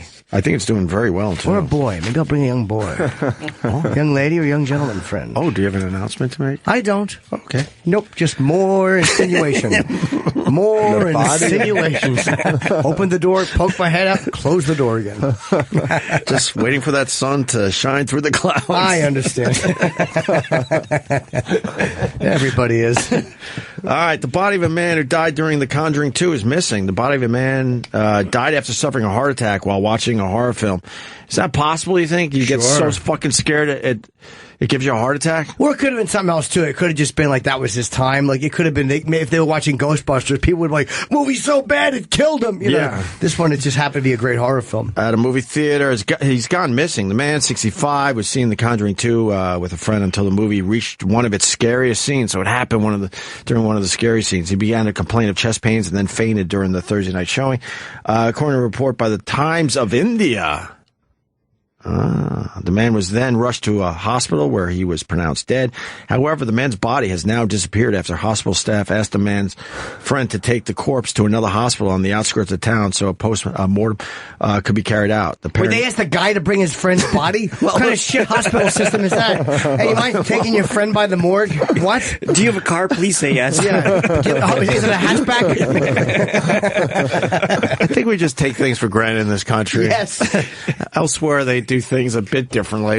Yeah, we're spoiled. You're having chest pains? Oh, I don't want to have to put another body in my car. The pair never arrived, and now police are investigating the ironic mystery. That is strange, to take him somewhere else. Yeah. Take your dead friend somewhere else? That is very, very strange. Yes, that's really not a good system of medicine. No, it's... Can't imagine that. If you're getting up there in age, you really want those last 2 movies you go to be great. You don't want to die in a turd, you know? Hotel Transylvania. What a great way to die, though, watching a horror film. That's awesome. Hey, E-Rock, why'd you curse at Paul before, by the way? I meant to ask that. Did you catch that before? When you were like, shut the fuck up, Paul, during the break? What happened? I sure He's did. been doing that all morning. What did he do? I didn't even catch The it. second you say one thing, he goes like this. He goes, he doesn't know what he pulls that Sam move. Oh, he thumbs up? Yeah. No, like he points and looks at somebody else like he doesn't know what he's talking about. And you're like, shut the fuck up. I didn't even finish explaining what it was. So you don't like being undercut by a young, handsome twin? No. Yeah, all right. Is he getting a bit... Too big for his britches? But he won't talk on the radio if you ask him. Ooh. You see, you're saying like you don't want to talk, you don't want him like snickering at somebody else and pointing his thumb at you, like listen to asshole That face. doesn't make any sense. Where's Paul to defend himself? He's doing the replay. Allegedly. Allegedly, I He's think probably back there punking around. I think we can almost confirm that. All right, maybe. Then you got Meatloaf collapsing on stage over the weekend. Now, let me ask you, do you think that's real? I watched that, and it's like he did break. Like, he didn't just fucking face plant. Dude, he's a nut. There was a documentary. Did you see it on MSG Network? I think it was MSG Network, and we've had him in here. I hate to say it, but he's a bit on the needy side. Yes, he certainly is. Is he? How? He's a bit of a drama queen. Yeah. You got to see this documentary on him. With a name like Meatloaf, I think it'd be low maintenance. Yeah. I'm trying to remember some of the bullet points. Maybe if someone out there could help me with this, but he was a bit. He was. How was he a drama queen? I need people to help me out. Like I said, I saw this documentary. It's got to be 5 or 6 years ago now, but he had a lot of people. Yikes! Watch him fall. Watch him fall here. I want to see. Do you think this is legit? Because or maybe he's. Oh, good. There's always an ad. Oh, those are fingers. Finger not real people. I hate it when you can't skip. Hello, finger people. Me too. It's such a fun activity. Here we go. CNN. I would do. Meatloaf collapses on stage. I mean, he's got to be pushing. He's in his late 60s, right? Yeah, I think I looked it up. 68. I want to say 60. Oh, it says 68. Yeah, 68. Meatloaf collapsed on stage during a concert. The moment was captured on video by an audience member. Stop showing the tour bus and get to it. Perfect song, too. I'll do anything for love. It doesn't look real. He made sure he dropped carefully. He dropped carefully and rolled carefully. Right. That, to me, was a very... Maybe someone needs help with ticket sales. Yep. Gets the people at talking. Come to the show in Orlando if you want to see somebody collapse. I may have to collapse on stage. Comedian collapses amid laughter. The smattering of audience. That's the most careful collapse I've ever seen. But I think they said he was fainting, so he might have known. I think you got to... there's a point in there where you're like, uh-oh, and you try to, brace yourself, maybe. I don't know, man. He doesn't look healthy. Yeah, it's not the most surprising thing that's true. Meatloaf would call. He's never looked healthy, and the song was perfect. Was he towards the end? Anything for love? I'll do anything for love. It gets really fast after that. That's a good time to take a breather. Down. Yeah. Take a breather, Joe. He's doing well, right? Is he out of the hospital? I don't know, but he's going to make a full recovery, they say. Wait, now they're saying heart attack, or is that someone was that clickbait? I heard it was dehydration. Yeah, because I just saw a heart attack. I didn't read that anywhere. There was dehydration? Yeah. Got a little lightheaded? Maybe, yeah. We've all had it. We had him on once. He was definitely very cool, Meatloaf, so... You get a little woozy sometimes. Woozy. You ever have that on stage? Either way you feel like you might pass out or whatever, and... Used to have it a lot, dude. Yeah, it was psychological. It was psychological for me. Like I knew, and it was like my way of dealing with being afraid or uncomfortable. Right. I'm just always uncomfortable in my own skin. Always. I'm always uncomfortable. And your adrenaline's going pretty hard. On stage it is, yeah. Yeah. Are you uncomfortable right now? Now I feel kind of relaxed, actually. Yeah. I'm actually in a better... I woke up in a very... fucking obsessed over these windows mood. It's just insanity. Oh, are you going to play the audio for us? It won't be good because it will... let me see if you can just hear the window. I got to hear the window. I love that headline. New York Post kills and then singer not dead. Wait, what does it say? It's a misleading headline. We got a commercial over the headline now. The New York Post kills Meatloaf in digital editions. Singer not dead. Oh. They thought he died, and then they had a... Oh, no. They had to say he's unconfirmed not dead. source. Right. Can you hear this? Wait. Yeah, Jimmy's getting something off. This is the window in my apartment. That's closed. And it pops back open. What a piece of shit. What a piece of shit. Look at this. Listen, that's me pushing shut. And the window is closed and latched. Hear that? I hear it. Latched. Wow, that's a lot of noise. Piece of shit. Is that the traffic or the wind? I can't tell. Right? I'm up too high. You can't hear traffic. That's all wind. I'm up high. I hear traffic. Oh yeah, no, that's pure wind. Really? Wow. It sounded like my apartment during Superstorm Sandy. Yeah, that's what it sounds like. What was it? Any weather or? No, just wind. Oh, wow. Just wind. Just the stuff that will happen living on Earth. Just a regular windy day. Nothing too out of the ordinary. Yeah, that's that crack bill. I'm gonna make another one where I'm not talking through it. I'm gonna post the fucking video on Facebook. Yeah. And just see if other people have had problems with this window company. I can't handle it anymore. I just can't deal with this. Was it like that when you moved in? I've only been there for like a little over a month. And what happened was I didn't notice it because it was, I guess it's got to be windy for you to notice that. And the latch was replaced recently, but it was just as bad before. But I took the little stuff that I blocked it with out. Right. And didn't you post a video a couple weeks ago of just water just dripping in from the window? That was a different window. Oh, good. This window company, what a disastrous job. But that, in fairness to the window company, was the fucking drains in the window. You know, windows have drains, and they were cleaned out, so I think that's okay now. I think that might have been a drain issue and not actually the window company's fault. Unbelievable. It's a fucking nightmare. There's always something in life, though. Like when you go somewhere, you move, no matter how nice your place is or how happy you are, there's always something. There's always something right around the corner. Oh, my God. And then you obsess over it? Of course. Fuck. Fuck. What was that? There was something else in there. You said windows. Whatever. Yeah, there's the New York Post headline: Meatloaf, rock legend, dies after gig. And then they had to say, yeah, that's not true. If you're a diehard Meatloaf fan. The emotional roller coaster. It sure is. It's been up and down for years with this guy. Enough already. There was something else in there. I can't remember, so whatever. Well, Trump's at it again, huh? Yeah, he just says, like, the fact that even the NRA had to come out and go, like, well, I don't know if that's a feasible scenario. They never want to do that either. Saying that everyone should be armed and the Orlando attack would have stopped. That you would have just had people firing in a dark nightclub. It's like, come on. These guys stick to their fucking slug lines. So come on. So their solution is we need more guns, because eventually, if we have enough guns, then there will be people with guns that are good. You know, what do they say? A good person with a gun or whatever. Sure. But we're not with all the guns in America. We're still not really up to that point. It's very rare that you hear about a good guy with a gun. I don't think I'd be good with a gun. Helping out a situation where there's a bad guy with a gun. Plus, you hear something like that. I'm sure in a nightclub, especially, people are like, "What is that? What is that?" You know, and then it's just a guy firing. But I saw a video where they showed if a group of people, again, a couple people would get killed, rushed him and just fucking smothered him, he would kill hardly any people. Again, easier said than done, though, because I wouldn't want to be the first one rushing him.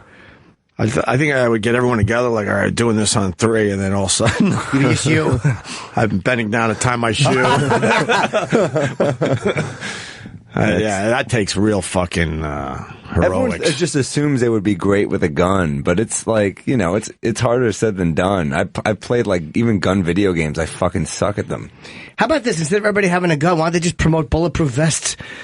Like, why don't everybody just wear a vest out? Like, get, like, fancy bulletproof clothing. If they could get that down to something that isn't bulky and heavy, yeah, that would be a huge market. Absolutely. In this day and age.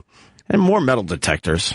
Yeah. I have no problem going through a fucking metal detector. I don't give a fuck. Yeah. I don't mind either, man. I don't give a fuck. I'll go through those all day long if it helps a little bit out there. And they're editing the 911 call where they're not going to have him pledging to Islamic terrorism. I have mixed feelings about that.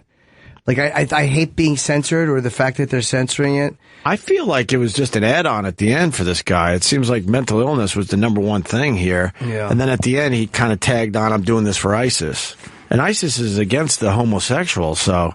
And it's coming out this guy may have had some tendencies at the very least, right? Yeah, but they'll look at it. So that kind of goes against ISIS, I think. Well, no, ISIS wouldn't admit. They would say, oh, it's just being smeared by the American media. They'll say it's a lie. They'll spin it. But that would be great audio for them.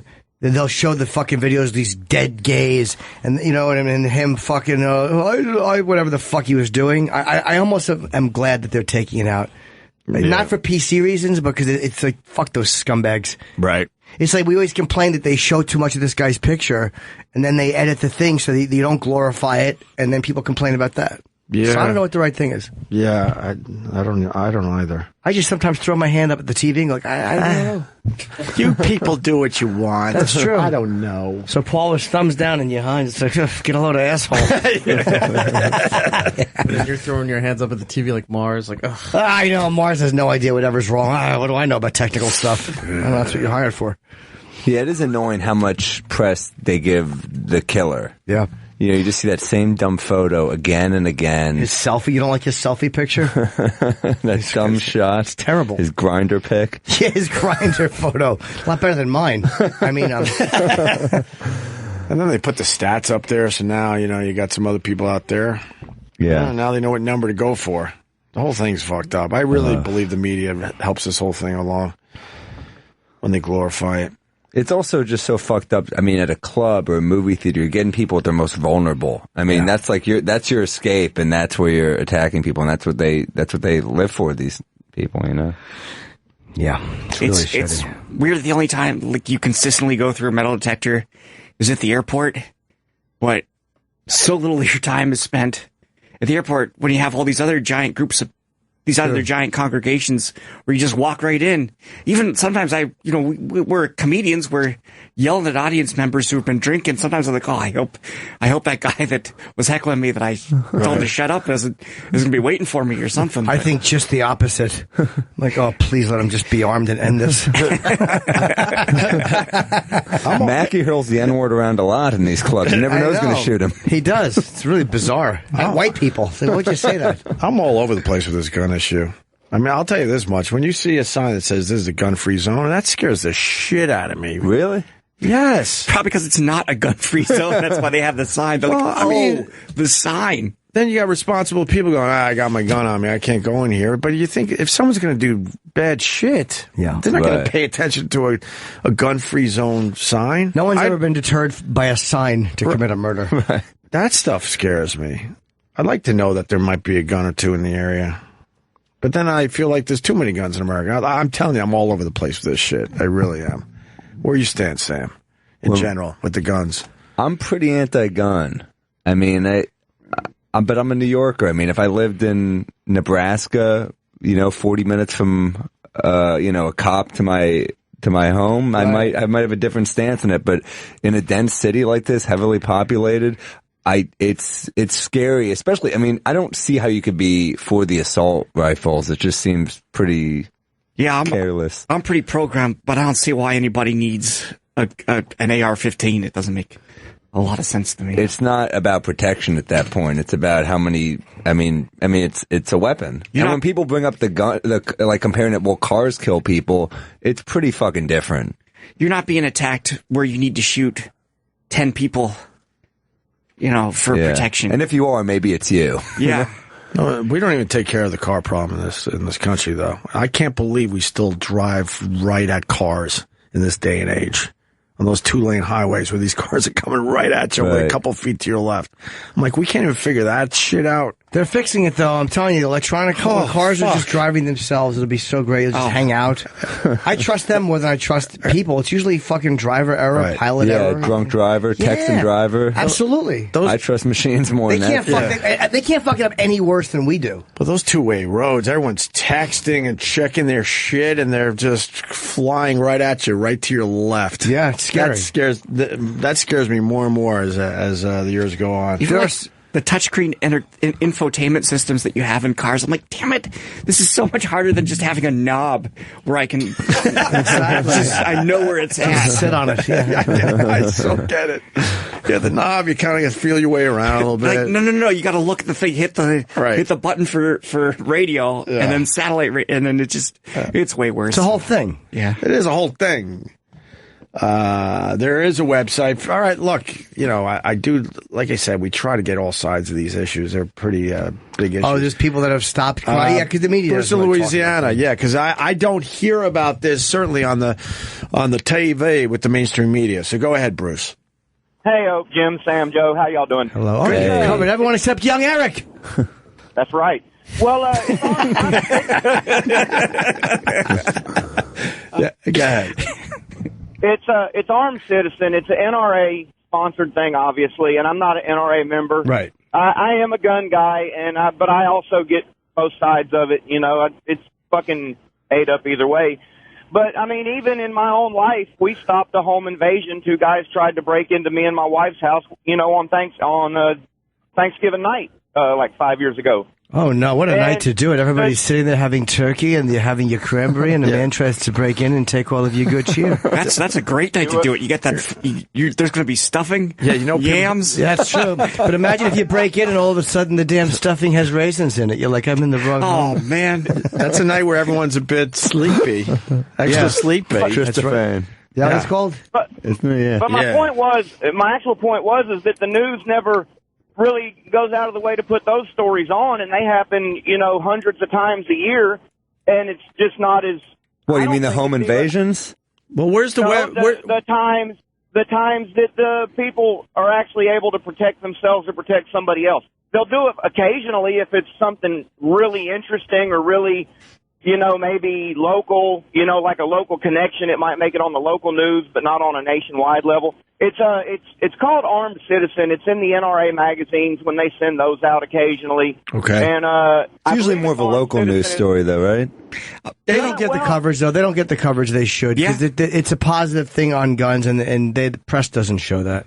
But there are those gun owners, though, that like they want nothing more than someone to break into their home. Oh, you know, they live for that. If someone breaks in, you should be able to kill him regardless of what he's doing. If he's in your house and he broke in, you should be able to shoot him in the face or in the back.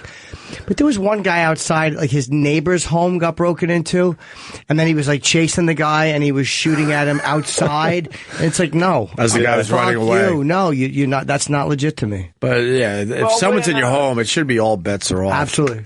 All bets are off, even if it's your like mother-in-law. You meant to say especially.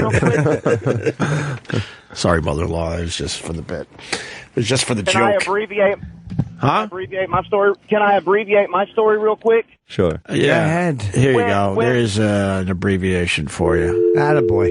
There it is, abbreviated. That was a long story. There it was. No, call back. Jesus. Please call back. Trump, so the Republican Party, they're still trying to figure out how to yank this from him. Yeah. They are trying to figure out how to yank this from Trump. And Trump is just laughing at all of them. Yes. There's pretty much nothing they could do. No, I mean, he's got it. It's going to be a very interesting convention. This is going to be fun to watch. It's going to be a lot of fun to watch. Also in Cleveland. Yes. Right. Oh. Congratulations. I still don't know which of the two I'm voting for. Hillary or Trump? I'm still. I mean, I've been a Trump guy all along, but I'm still not. If he can. Are you wavering a little bit there, Jimmy? Absolutely. You know, there's some of the things he says. What's getting to you a little bit?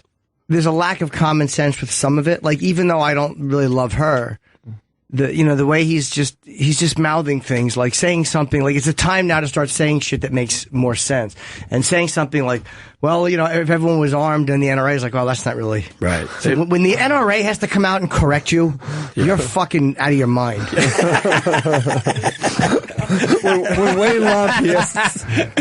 when Wayne LaPierre is like, hey, take it back a notch. I mean, we like guns, but Jesus.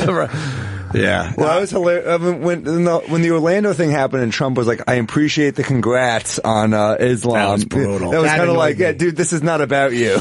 That was brutal. That was a weird moment. Yeah, that really annoyed me. That showed you this guy, you don't want this guy to be the guy who's speaking out when something terrible happens in this country. Yeah, I mean, there's little things like that are driving me. It's not even the dumb shit he said about Mexicans or keep all Muslims. Like, that stuff's just not practical. But then you got Hillary on the other. I mean, this is ridiculous. Yeah. So you like Hillary?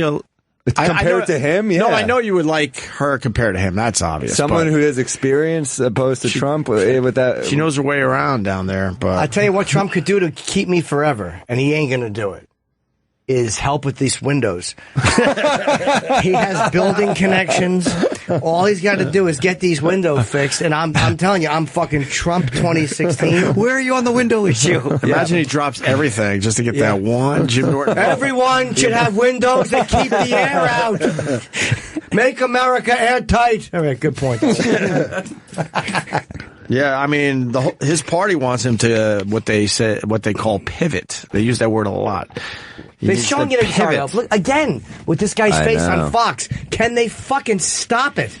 FBI to release edited 911 transcripts. That's going to be brutal. Yeah, that will be brutal. It's weird that there's 24-hour news and they're like, oh, they've nothing to talk about, but the same thing. I'm not saying that this isn't a huge story and it shouldn't get a ton of press, but it's nonstop with this one story, and there's a lot going on in the world. It seems to be the same dialogue. Yeah, too. it's where at CNN, it's like FBI releases killer's convo with the cops. Same thing on Fox. I mean, is this really breaking news that we have to talk about for hours at a time? Fucking Joe's had enough. Trump wants to profile Muslims too. That came out over the weekend. Mm-hmm. Yeah, it's easy to say that it's wrong, but it's like when they're looking for pedophiles in priests, I don't want them bothering imams or even rabbis when there's all these fucking pedophile scandals in the church. It's like they should be looking at the Catholic Church. Those are the ones who are doing most of it. Right. Do you know what I mean? So it's like, what the fuck? They want to monitor the mosques again. Yeah. Who stopped that in New York? Was that Bloomberg? Maybe. Was it Bloomy? But it's like, why is it so, like, I know freedom of all religion is important, but it's a choice. Religion is not something you're born with. Right. You're raised a certain way, but then you make a choice. It's like we're choosing this ideology. Right. But then don't judge us on the ideology we're choosing. Right. Right. We want to be. Well, they would argue that it's like part of who they are, probably, right? That'd be their argument. I agree with you, but. Their argument, sure, but it would be an invalid one. It's not part of who they are. And yeah, they're like, don't judge us on this choice that we make, and yet we announce our choice to people because we want you to judge us positively. Mm-hmm. Like Christians or Jews or Muslims, they all fucking marry themselves to this thing they choose when it's convenient. Right. You know what I mean? Hey, we're celebrating Ramadan. Hey, we're celebrating Hanukkah. Why? Well, we're Muslims, we're Jews, we're Christians. This is what we do. We're making this choice and we're celebrating together. Well, there's a lot of guys in your group doing some shitty things. Don't judge us! You can't have it both ways. True. So I don't think they should be penalized, but to say we're going to take a closer look, and for people to go, you can't take a closer look because we don't know who's doing this, is just idiotic. Right. There's got to be somewhere in between, no? Yeah, but he probably says it wrong. That's his problem. Is once in a while he'll have a practical idea, but he just says, all Muslims should be forced to wear yellow hats. Yeah. Good point, stupid. Having FBI agent attend a mosque is a lot different than profiling all Muslims.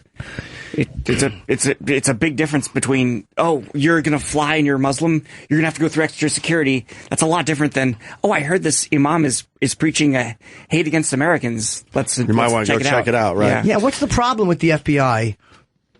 Think about it. If your religion is on the up and up, all of it, what is the problem?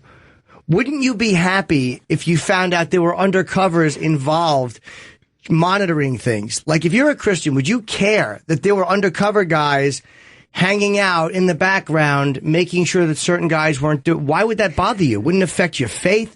Yeah, I mean, you're sharing. Maybe you'll educate them about your faith, and maybe you'll show them the good things about your faith. I think they should encourage it. If anything, yes, it would bother me a little bit with no probable cause to investigate. But if there is someone that, this Christian preacher was saying we should bomb the FBI, and someone reports that, then yeah, they should be in. Well, they don't say things that obviously all the time. So it's like them but how are they hurting your religion by just nosing around? Like, if religion is supposed to be an open thing. Yeah. I think whenever the government starts investigating groups, I think there's probably a chilling effect. Sure. Don't you just assume they're kind of doing a little of that anyway? Sure. No matter what? They have other ways? Well, I don't understand how they can read our emails, but right. It's like, oh, we can't check this. We couldn't look into this person's Facebook. Right. I don't know what the problem is. Again, freedom of religion is very important. It's our country's based on it, but it's a choice. It's different than racially profiling, religiously profiling. I'm not saying either are right, but there is a difference. There is a difference. And when you're going through like something like airport security or something like that, and you see profiling going on, like sometimes you'll see them like almost like they'll like over search an old woman, and you're like, they're doing that so they can say, well, we searched the next person. Right. We really wanted to search. And there's if someone seems suspicious, maybe profile, but like racially profiling it is wrong, I think. I don't mind them searching the old woman. I would assume if you're a terrorist, you're going to try to figure out other ways to get some shit through. And I'm serious. And then who's to say that, you know, they didn't figure that out ahead of time? But I don't know. Don't you? No? I don't know. I mean, I saw him do it to like an old lady in a wheelchair. I'm like, if she's getting us... And you just thought it was completely ridiculous? Yeah, I thought she's probably not likely. Yeah. They're just doing that so they can say they did it. Yeah. You said this. You don't think they could have switched out her shoes? Yeah, those orthopedics. You probably feel like fucking 3 pounds of C4 in those fucking shoes. Imagine. And also, don't mix Radiohead with Ramadan. That's what we learned over the weekend. Yeah, I mean, why would people that's a rational way to handle this when people are enjoying Well, Radiohead. they're enjoying Radiohead's new album or digital download or whatever the hell the kids call it these days. And you're supposed to be praying and keeping quiet. Yeah, and then you're not supposed to be drinking either. Sure. And they threatened to burn them alive. I mean, again, it was just angry people yelling. They had pipes and stuff too. Did they? Yeah. Yeah, it's good. Yeah, no, they ran in there and like beat people. Yeah, it was pretty ugly. And they said, "Are you trying to get the pipe?" Good callback. Friday in Istanbul, apparently angry. The fans were drinking during the Islamic holy month of Ramadan. So that's all it took. Yep, that's good. But as long as you're celebrating Ramadan, who cares what other people are doing? No? Of course. Isn't that just basic shit? Yeah. But, you know. This is called. I mean, that's not an easy thing to celebrate Ramadan. I remember I played basketball with a kid who was celebrating Ramadan through tryouts. He was like not allowed to drink, to eat, or anything. It's sun up to sundown, and this is like the longest days of the year. Yeah. So you're going to be a little cranky. Yeah. That's why you don't see a lot of Muslims in the NBA, I guess. Yeah. It's true. Yeah, I mean, religion also gets in the way a little bit. I know people that they're like juicing, and they're the most unbearable person because they're just juicing. Think about like not eating or anything. It's brutal. Yeah. All right. Let's say hi to Justin in Oklahoma. Justin, go ahead, buddy. Good morning, gentlemen. I just wanted to say, fuck all this political talk. I just want to know if Joe Machi ever got any boogie. Oh, you still a virgin, Joe? I choose not to answer. Joe's been going balls deep. That might be saying a lot there, Joe. Joe, I can smell your elbow from here. He chooses not to answer, Mr. Caller. You're still kissing, though. Well, that's different. I mean, and a gentleman doesn't even talk about that, and I am a gentleman. Are you still with the girl? Mm-hmm. Cool. You guys getting married soon? Oh, no one's getting their talons in this guy. How long have you been with her? About a year and a half. She's like, do not talk about me. Well, we don't know who she is, though. We don't know her name. Yeah. She's a good girl. Yeah. You've met her there, obviously. Soon. Oh, yeah. They seem happy together? Yeah, I think Joe seems happy with her, right? It's always tough introducing someone you're dating to Sam. Gotta have that pre-meet explanation. It's my friend Sam. He's not a good person. That dog's so good. I love that dog. Oh. Yeah, I know. Your eyes are the exact same as his. Look at Joe and the dog. They have the same eyes. God, you look just like the dog. That's really creepy. It's weird when that happens. Well, so what do you do? You had to prepare her for the meeting of Sam Morril? It's, comedians, we're a bunch of scoundrels. Hanging out at bars, drinking. Yeah, people don't realize Mackie throws back hard. Mackie and I get fucked up. I'll have a whiskeroo or two every now and then. Nothing wrong with that. Oh, yeah.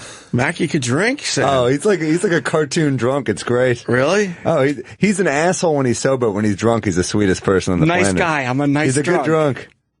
Had a couple of wines the other day.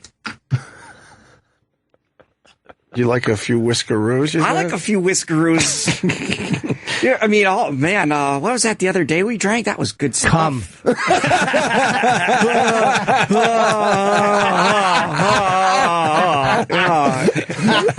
I was sarcastic, class. I was not really laughing. Whiskey sours? What do you do with the whiskey? No, we drink it straight. We drink our whiskey like tough guys. Some bullets, some... Wow, good for you. Good for you. Some JMO, some of the good stuff. Mm. But it's your toasts that give you guys away. You have straight whiskey, and you're like, to matching outfits. To Joe Machi dying young. Joe, comment? No, it's too late. I'm already getting old. What are you, 35? 36. Oh, come on. All right, but you're not going to get married. No, I'm someday I Not will. right now. You're good to how it is. Well, I see a lot of comedians get, not my situation, but in general, relationships ruin their comedy because they're all of a sudden off the road. They can't work anymore. Right. Yeah. It's hard to explain those 3 or 4 sets a night to anyone. Like I think a lot of women will be like, oh, you do shows every night. That's cool. And then you start dating and they're like, every night. Like they want that for whatever reason. I think dinner is a sign of stability. Yeah. In a relationship, and we just can't do dinner a lot. Well, what's your night out if you're dating? It obviously can't be Thursday, Friday, Saturday, and a lot of Sundays. So your night out? Yeah. I mean, a lot of comics will take Sunday or Monday off, right? I take Sundays a lot of times. Yeah. For no reason. I'm just alone, but going out on a Sunday night, that's depressing. It is. But you have a nice early dinner. If you can have a dinner like around 7 o'clock or whatever, and you're back in the house before 10, that's not bad. It's the only time New York City's quiet. You walk around on a Sunday night, it's a little creepy. Mornings are killer, man. These mornings are killer. So hard, you know what I mean? Because like you start 10 o'clock, you're like, oh fuck, I got to get home. Ooh, what do we got there? Let me say hi. We're going back to Ramadan for a second, and then we're going to go back to Joe Machi's virginity. But first, do you have your ass Cleveland. eaten, Joe? All right, go. Just sit on that one for a minute. We'll get back to you. Morning. Hello. Yeah, I was in Iraq first time in 2006 during Ramadan, and we'd be sitting there in the middle of a fucking firefight, and all of a sudden it was time to pray. Silence. A fucking firefight would stop. Prayer was over, and you'd start getting shot at again. It's like the Tet Offensive, but twice a day. That would have been the time to attack. You can't. Rules of engagement. Oh, really? Wait, everyone just stops fighting? That is the strangest thing ever. That is. I didn't know that. We're not currently getting shot at. If you can't see the shooter, you can't fucking return fire. Oh. That is very bizarre. How long does the ceasefire last for? Like 3 minutes, however long they fucking prayed for. Who knows? And then what? All of a sudden, all hell breaks loose again? Yeah. That is so strange. It'd be dead silence while they're praying, and then all of a sudden it's like, what the fuck? Right. Wow. All right. Thank you, Dan. Congratulations to the Cavs. I see you're up there in Cleveland. Man. Fuck, I still can't believe it. What happened overnight? Everyone just assumed if the Cavaliers won the NBA championship, that city would burn a little bit. You know what? I'm very surprised how it was handled. There was one cop car that got destroyed. They tried blocking off. They tried blocking off the one main bar area, and after they won, people just jumped on the car and just started jumping up and down on it. But I went outside at 12:30 to let my dogs out, and all you heard was horns honking, fucking people yelling. Yeah. It was amazing. I was watching footage of soccer riots recently. They're real animals over in Europe, too. No, the Russia-England that was exactly what it was. Brutal. Really, fisticuffs. I hate when you watch those videos where 6 guys are attacking one guy, and then they punch the guy in the back of the head. They're like, yeah! I'm so tough. Yeah. One other thing before the break. Remember that guy that was spurting his semen all over the place? He has 20-something kids? The Nagel guy. The Nagel man. The Nagel guy. He was meeting women in bathrooms and all over New York and handing over his sperm, and then they were going into the women's bathroom and putting it in. Was he fucking them, you think, or no? I think he said that he did a few, right? I believe. Well, that story gets stranger. It turns out he has a wife, and she had no fucking idea he was doing this, and he did the big article for the paper. Did a huge article for the New York Post. Sperm donor who sired 22 kids has a wife, and she is not happy. Yeah, all of a sudden, not clean out the filter in the coffee maker is not such a big deal. Jesus. That's right. Yeah. He didn't take out the garbage, huh? No. He came in 22 ways. Oh, I see. I have 22 kids. Were you cheating on me? Nope. Not at all. Just jerking it off and throwing it, and they were catching it. We need more bags. The story was strange to begin with because some of the women, they had an agreement you're not going to sue me if I take care of this problem for you. And the woman's like, no, I'm not. And then a few of them actually did sue the guy. So he's lost a lot of money over the years, but he just likes doing this. But he does this huge article for, I think, the Post. It was a sit-down interview. The whole time he knows he has a wife that he didn't tell. Fucking really strange. So crazy. That's the wrong type of cheating.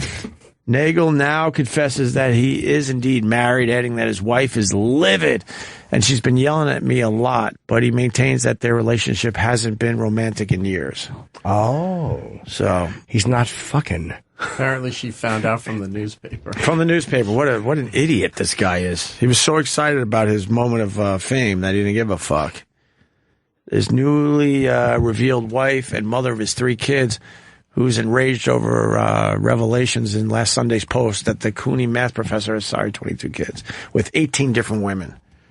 Crazy. But he would meet him in like a Starbucks or those type of places. He'd go and whack off into this special device and then hand it over to the woman, and she would go right into the ladies' room and make sure it got in there. Right. How away. long a window do you have for that to drop it in? I've heard conflicting reports. Me too. It's on ice or whatever. I don't know. Yeah, I don't know. I have no idea. Maybe it's time for a call from Dr. Steve.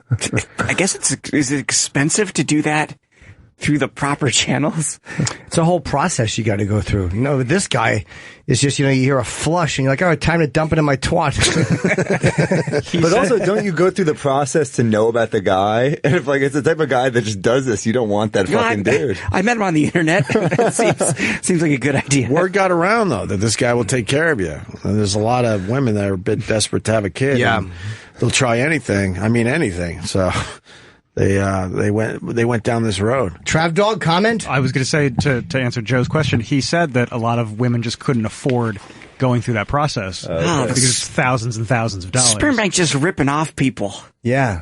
Mm-hmm. Like the regular banks, except with sperm. Oh, they will get you for a few bucks if you're, trying to have a kid. Do you ever hear, I think Todd Barry had a joke about how all the kids from the sperm banks would try to find their parents, and he's like, I can only imagine what their response was. Like, hey, I didn't want a son.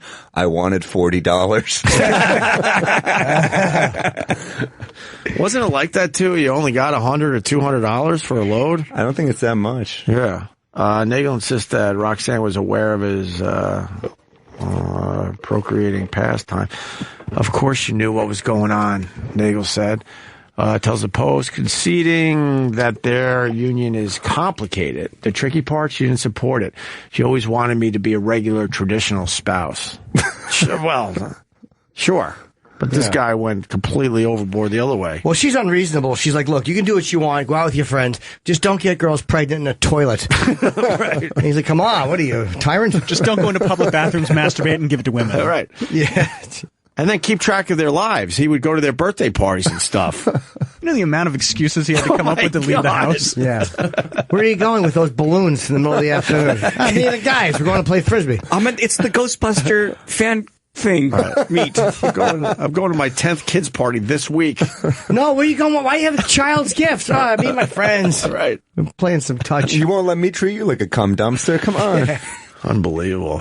Yeah, we thought he was a little off when we read the story I think it was last week. Dude, you got to be a little nutty to do it. It was a little strange. Oh, God. And then he was getting sued. He was losing a lot of money because he would just assume the women were going to do the right thing and not sue him in the end. Yeah, in some and states. If you said, fuck that, I'm going to get the kid and I'm going to get you to pay for everything. But I'll bet it's because he did something wrong, too. I'll bet you that he's going to their parties and stuff. He's almost acting like a father figure. Yeah. In some states, if you don't go through the legal channels, it happened. I remember a story where this guy donated sperm off of a woman he met off Craigslist. And in the state he did it in, if you're the father and the mother has to go on welfare, they try to get the father to pay. And it wasn't even the woman. The woman went to bat for him and she said, said, no, we had an agreement. And they're like, no, that's the law. The state got involved, yeah, because the state, they never know if you're being truthful or not. Yeah. How do they know who's lying? So it's like he's, oh no, I told her it was just for this. Right. No, he didn't. Right. Then what? Then what is the amount of kids that are going to grow up with fucked up father issues because of this guy, though? Yeah. Well, but you got to look at it this way. You wouldn't be on this earth. I guess. When you take that, you're like, well, fuck that. The alternative sucks. I'm not saying that I wouldn't take it, but it's like, they're going to have some issues. They're going to need some therapy, I think. So break down the American family, not to get too serious. Hey. I think you would accept it. I'm a nuclear family man. I think you would accept it. There might be some mom issues in there, too. Let's not just blame this all on the dad. That's true. How were you conceived? In a Taco Bell bathroom. Yeah. Well, my mother touched her toes, and my father took a beaker and put it in her vagina and tipped it. But if that's you, you're like, holy fuck, I'm alive. Yeah, I beat the odds. True. I mean, if you find out your mom was behind a dumpster trying to make a few extra bucks to buy crack, but that led to you being born, I don't think you would mind. I think you'd be all right with that. Yeah, because you really did beat the odds. That's pretty amazing. Like, people try and can't have a kid, and all of a sudden you're like, fuck, man, my dad fucking came in something, handed it to my mom, and she snuck into the other room. I was meant to be here. Might not be ideal, but you're fucking having a good old time with your life. Absolutely. All right, we got Joe Machi. Where are you going to be, Joe? I'm in the city until September. Oh, Big Applin', as we say. Yeah, so, September I'm at St. Louis Funny Bone and Zanies in Chicago and Vancouver Yuck Yucks. So no one's going to remember that shit. No one's going to remember that. So when it gets closer, you come back and promote that properly. But yeah, I just thought I had to promote something because Sam had wrote a lot of stuff. Well, you can promote JoeMachi.com for everything Joe Machi. Yeah, that works. M-A-C-H-I. M-A-C-H-I. You're waiting for your special to drop, and then you're going to tour. Oh, man, it's going to be huge. There you go. Pump it up, Joe. Trying to recharge the batteries here a little bit. Yeah. Spend a little time in the city. Okay, and Sam Morril. Yeah, I'm at a new club in Yonkers this weekend called Ha Comedy Club in Yonkers. I forgot someone just tweeted at me for that. So come out to that. Bloomington Comedy Addicts, supposed to be a great club. July 14th through 16th. DC Draft House, 22nd and 23rd. I'm at the Burlington, Vermont thing. I think it's on the 18th, and Montreal at the end of July. So, and in my album Class Act on iTunes. Buy it. Wow, a lot going on. Suck it, Mackie. Don't buy Sam's album; it sucks. You suck. Jesus. Friday, I'm gonna need a few whiskeroos there. Whiskeroos. Go ahead, Jimmy. Sorry. That's right. It's Friday. I'm going to be in Orlando. A ray of sunshine to pick up the spirits of that good city. We've had a tough time, and now it's time for some levity. Let me ask you something about that. Would you do a little drive by the pulse out of just morbid curiosity? You know what? It's a good question. I didn't even think of it. I don't know. I'm landing on Friday. I'm going in Friday, so I don't know if I'll have time. I tend to go right to the hotel and sleep. I don't care where it is. I'm usually too tired. I get bit by that stuff. I have that morbid curiosity. I'll check it out. Yeah, I would check that shit out. I went to OJ's house, got a picture in front of the old house before they knocked it down. I wonder if there's a thing, maybe there's flowers and stuff outside, the way they do with the firemen. I'm sure there are. Yeah. I took the death tour in L.A. They put you in a hearse and they take you to all the spots where everyone dropped dead and stuff. And the locals were beeping and giving us the finger. They fucking hated this tour company. Well, they have to realize. What was it called? Graveline Tours, I believe. I don't know if they're still around, but man, do they do a good job. They show you where the Manson house used to be on top of that hill. Oh, it's gone? I think so. I think La Bianca or the Tate house? Yeah, I believe they yanked that, or it's a new house up there now. And then you get to see where Fred Mertz dropped dead on Hollywood Boulevard. Dearly Departed. You're just at a light. Dearly Departed, was that the name of it? Maybe they have different ones. Yeah, I think they changed the name. I think it was Graveline Tours when I was out there in L.A. But also, we're just at a light, and they're like, oh, you see that spot right there? That's where Fred Mertz dropped dead of a heart attack coming out of a movie premiere. I'm like, oh, okay, thanks. What an odd thing to be an expert in. It was really strange, but they put it together with a slight, little sense of humor, some jokes and stuff. I gotta tell you, it was definitely a lot of fun. Anyway, so Orlando this weekend, and then you got Atlanta on Saturday at Buckhead Theater. I haven't been to the ATL in quite a while, so head on over there and listen to my jocularity. It's all different than the last special.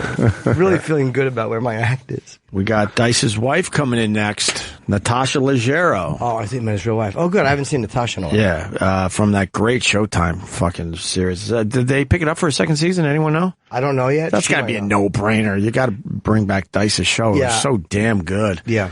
But, we got Natasha Leggero. She's not necessarily promoting that because, that show is already... she has something else she's doing, I'm sure. Another Period, Wednesdays at 10 p.m. on Comedy Central. I have not checked out that show yet, but I hear good things. I only saw a little. It was really funny. I hear good things about it. So we'll talk to Natasha next. Stay there. How's it coming on? Let's do this. We got Sam Morril, Joe Machi, of course, Jim Norton killing it. And Natasha Leggero. And now Natasha Leggero making her way into the studio, looking lovely as always. They put me in hair and makeup, so you look delightful. Great too. Are you doing TV as well? Yeah. Oh, okay.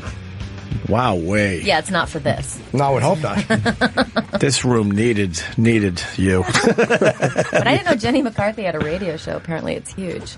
I wouldn't know it's huge enough. Slow down a little bit. Slow down a little bit with the. It's huge. It may be. She's doing all right. I'll give her. She's doing all right. Did you do it? No, I'm going to. Oh, okay. Oh, okay. Let's have fun with Jenny. Are we on camera? We are, yeah. Okay. Camera. That's right. You didn't say anything, babe. No, you're fine. You're complimenting Jenny. We've never we haven't met her yet, right? She's wandering around the same time we do. But I met her at UFC once. Very brief, a brief hello, but I have no idea. We never chatted about anything. Right, Natasha. I got to tell you, the Dice show. So you guys love Dice, I bet. Yeah, but you were great on it, and the show is awesome. Oh, thank you. Yeah, he is a very unique person. You think? Had you met him before that or no? I don't know if he knows this, but I met him when I first moved to L.A., and I was standing outside the Comedy Store before I had started doing comedy. He just started talking to me, and I remember the thing he told me was really interesting. He was like, yeah, my fans, I don't want to hang out with those guys. Or he was like making it sound like I was like, oh, you can actually cultivate something for people who you don't like. Yeah. But that was a long time ago. And then I remember he also told me a story that he got a sitcom and they wanted him to say something he didn't want, and he would just take his keys and leave. And then they couldn't find. I mean, so basically the point is he needs to have a show that's just catered around him, and he can say whatever he wants. Like, how can you be on a network sitcom? You pretty much nailed it. Yeah. Dice over the years has gotten in his own way. Unfortunately. He's very talented. He's a amazing. Very talented actor. Very good actor. We love him. But we'd be in Vegas and some guy, if they didn't say it the right way, Dice, let me get a picture. They throw a camera in his face. He's like, I'm gonna fucking punch you in the neck. He'll just lunge at someone at 6 a.m. in Vegas up an escalator. I think he got into 3 fights in Vegas on the weekend. Yeah, he's really crazy. He likes drama. Yes, he does. Right, Jimmy? He likes a little drama. And then he's got this, beautiful wife who's massaging him, and then he's telling her to massage more like how her mom massages him. He's like, your mom, now she knows how to work the area. Come on. So he's got and then he's got his ex-wife who comes and massages him. So he's got 3 people massaging him. Wait, the ex-wife's back in the picture. They're just all great friends. I mean, he really is a the ex-wife and him were on the outs. Well, no, not ex-wife. But now the ex-wife is actually Eleanor. Right, Eleanor. We know Eleanor who's too. Hilarious. But the wife is sort of back in the picture too, I hear. A little bit. Is she? I don't know. Maybe she's massaging the feet or something. Bit. They're all just. So he's got the ex-wife, the ex-fiance, and I guess he's not married to his wife anymore, but they're still together. And then his wife's mom. And his wife's mom. Yeah. He likes to be catered to. Yeah, a little bit. But he's exactly who you want him to be. Yes, he is. Yes. But he's really creative. I mean, he's so good at family. He loves his kids. He's just so. I don't have kids. Do you guys have kids? No. I mean, I want to have a relationship like that with my kids. He's very close with them. Did he offer you any of his candy? What's he travels his candy? with. Oh, is it marijuana candy? No, he loves his candy for real. Oh, he loves candy. Is he sober? Usually, sober people love candy. No, he's just a big child. That's all it is. No, he's not sober. He's just a giant baby, and he likes comfortable things and big cushy things and candy and sweets. I remember visiting him in his apartment after he got kicked out of his house many years ago, and he has big jars filled with candy. Really? And a lot of it too. Maybe he loves he's his grown candy. out of that terrible habit. The furniture store scene you said was actual Dice. What was the actual? I don't remember. That's from the Eric. scene. So I I'm didn't just see the reading. scene. What is that one? The furniture guy turned out to be a fan and then wanted to give Dice a free couch. Oh, right. And he wanted to then work for Dice and be his bodyguard. And then he wanted to fight Dice in the store. And Dice is going crazy. He's like, I just want to buy a couch. Leave me alone. Oh, because he said that was a true story. Yeah. So Dice would pitch all these stories out to the writers and just tell. I mean, everything he thinks of is so funny. Yeah. It's just. He's got such a unique life and such a unique brain. You nailed it, though. They finally figured out a perfect show for him, and we're very happy for him. And he's a much nicer guy than people would think. He's like when you were. He's silly. Everyone would have this impression of him being this hardcore dickhead, but then you get around him, it's no, he's just silly. He likes to act like an ass and entertaining his friends. He's just a goofball. Yeah, absolutely. He was we were in our table read, and every time he said Denali, everyone would laugh, and he's like, yeah, I'm good at D's and N's. You're good at D's? What does that even mean? Everything he says is so Accidentally and purposely funny. Yes. Yeah. I could talk about Dice the whole time you're here. I'm sorry. We can move on to other things. He's he's unafraid. That's what I like about him when he acts and stuff. He's not afraid of making a fool out of himself, which is why he's very good, because he loses that self-consciousness and just does what his instincts tell him to do. And his acting in Vinyl was unbelievable. Yeah. And then you could say it by now. They killed him off. And I'm like, wow, why would you kill off that character? He was so great at it. But maybe they bring him back in flashbacks. No, it probably wasn't even supposed to be. I think Scorsese probably just didn't want to deal with him. They're like, he probably had like a 5-episode arc. They'll just kill him. Has he ever told you his story with Scorsese? I mean, I don't know if I can tell it, but tell it, Natasha. Which one? I'm sure he's. Well, just that he called up Martin Scorsese and was like, I don't want to say these lines. I'm going to do it my way. And then went into the trailer and rewrote the whole scene and then pitched it and just did it his way. Yeah, that's nice. That's nice, right, Jimmy? Who would call up Martin Scorsese? I don't know. Well, that was the courtesy, because he probably normally would have just done it. But because it was Marty, he's like, let me just call him and let him know this is what's happening. I would be so scared. I would never do that. Yeah. But yeah, I mean, he told me that story. And one other question, then we can move on, is I'm happy to talk about Dice. Did they pick it up for a second season? Not yet, but I know the network really loves it. Oh, good. That's got to be a no-brainer. It couldn't be that expensive because, again, it's like a single camera, I guess, and just really well done. We had Adrian Brody in here, and he was so good. The episode where he becomes Dice, wow. Adrian was, and I think Adrian must have been happy with that because he was so funny. He was really good. It's always great to see an actor, of that kind of dramatic caliber be really funny. Yeah. It's actually rare. Yeah, it was great. And also, Dice is really serious. Yeah. Like he's kind of a serious guy. Like he wants to act like, he wants to go deep and much deeper than I want to go. Well, that Woody Allen movie was great in. Yeah. What's the name of that? Stardust Memories. Oh. Is that like? Yeah. But you're promoting another period, Wednesdays at 10 on... You guys are a little less excited about my Comedy Central. Period piece I'm doing about the Gilded Age. No, it's a pretty... I got to be honest, I have not seen it, which is bad on my part, I know. We could have sent you like a 1-minute trailer. I know, but I hear really good things about it. I really do. Yeah, it takes place in 1902 where socialites trying to get famous. It's on Comedy Central. It's a comedy period piece. Now, is she aware of the cameras? Is that what it is? It's like a reality show? Well, it's a reality show, kind of, but, it's kind of based off the Kardashians slightly, but, we just make it... we're not like doing too many 2 cameras. Are you the head writer on it, or do you have, I mean, we have definitely a great writing staff, but yeah, I'm the writer. But you conceptualize this? Me and Ricky Lindholm. So we did that together. Nice. And so we run the room and do the editing. And do you get people saying you're not getting the history right?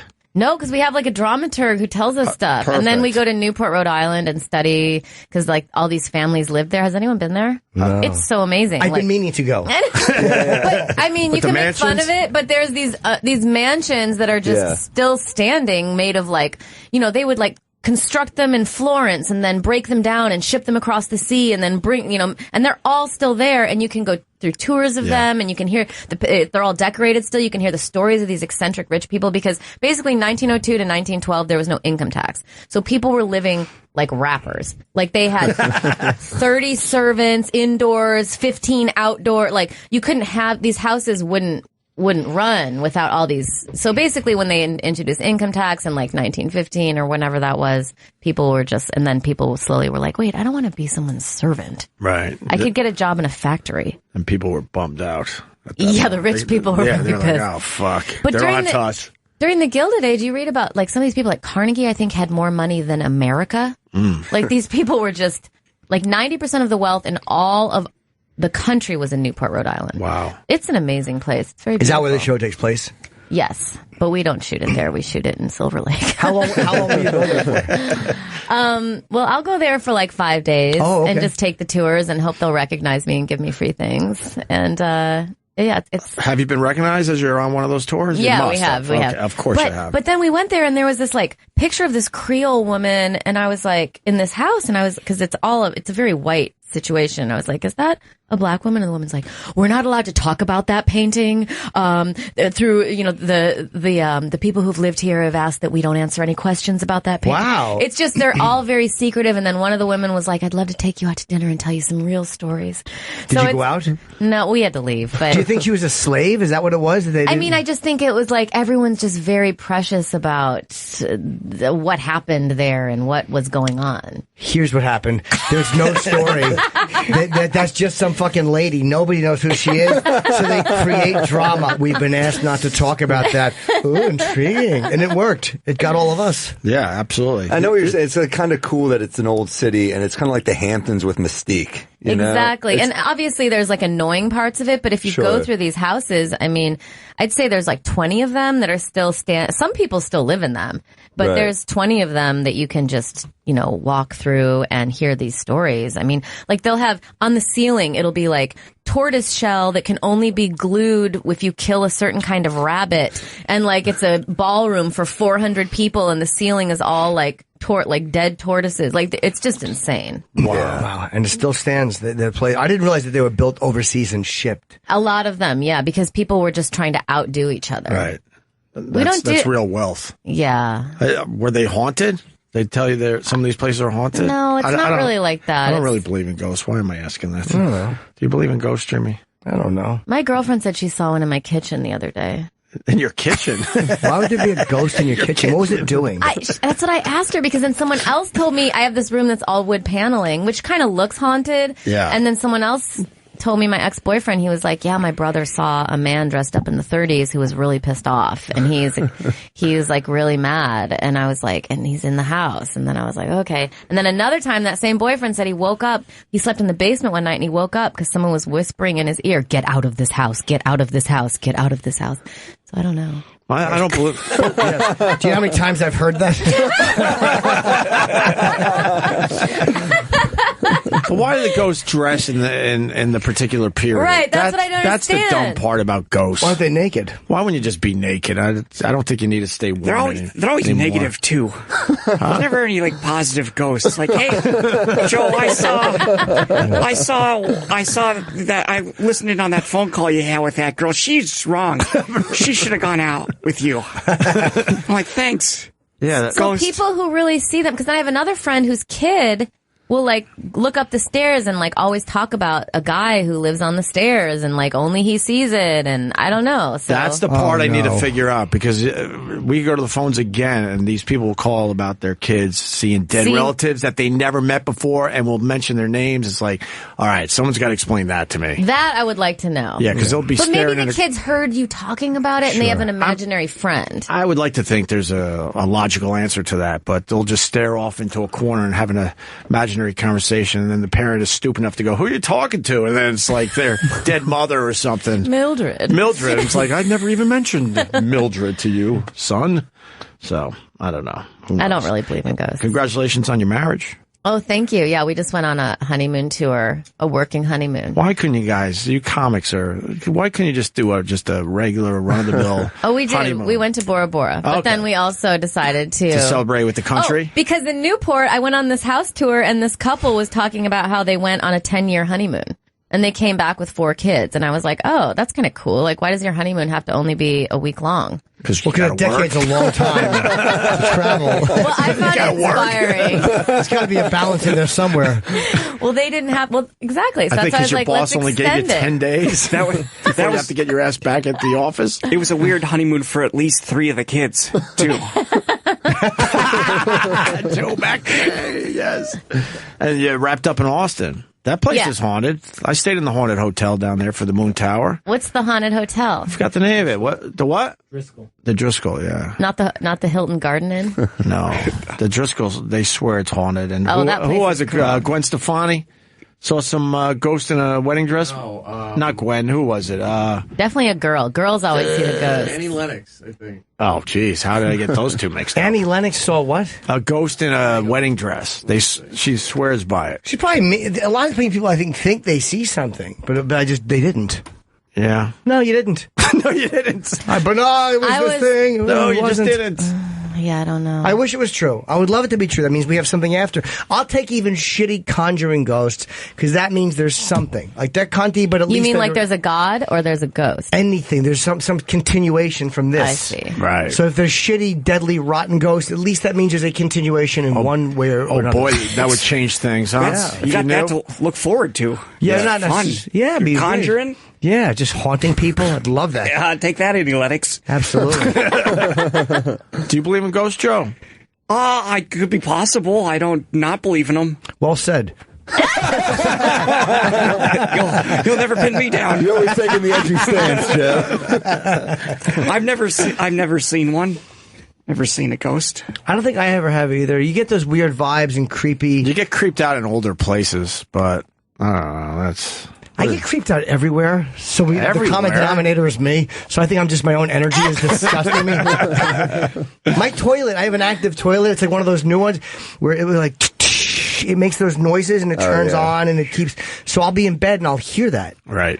And it freaks me out. Or like when my air conditioning turns off, like any little noise freaks me out. So I think other people get the same thing and they attribute it to ghosts. Their window situation can't be helping. No, I know. Yeah, it's really bad. Jimmy's got a bad window. Just to get you up to speed, Natasha. You have a bad window? It's bad. awful. It's horrendous. Like you can hear. How do people live here? Because at 6 a.m. This morning at my hotel, they were starting the everything. Just say everything. Like 6 a.m. Yeah, and then the construction starts right at 7. It's bad. And is there like more construction in the city than there has been? It seems really awful. Maybe you're noticing more because it's nice weather. Over the summer, it tends to get much worse. I think, to answer your question, I think there's a lot more construction. It seems like so many new buildings are going up. It seems. When you see the skyline, it's like, oh my God, a lot of cranes. There's always something. It's either in the morning or at night. There was like drunks outside my window. I'm on the bottom floor. They're just drunks. I had to pour water on these drunks so they don't shut up. I used to do that with pigeons when I lived here. I would get hot soapy water in a pan and just throw it at the pigeon. That's what someone told me. It got rid of them. Well, yeah, it got rid of them. Well, but pigeon. I felt like I was in a French insane asylum, like just like cooing like that. Whatever that pigeon. Right. Oh. Shut up. Oh, they're such awful animals. That is a rough sound. Yeah, it's terrible. Terrible sound. In LA, though, we have coyotes, and that's way worse. Oh, yeah. Those things look fucking scary. They're really scary. And they scary. take your dog, too, right? I have 3 little chihuahuas. I was out walking yesterday at 8 a.m., and there was like a coyote just walking itself. You saw it? God. Oh, you see them a lot. I see them in my yard. They can use their hind legs and just climb up a 6-foot fence because I guess their front legs are so strong. Are they scared of people? No. Oof. The only thing I found that works is a air horn. That'll get them out of your house. An air horn will clear the area of anything living. Nothing likes an air horn. Actually, I tried it with a skunk the other day. It didn't work.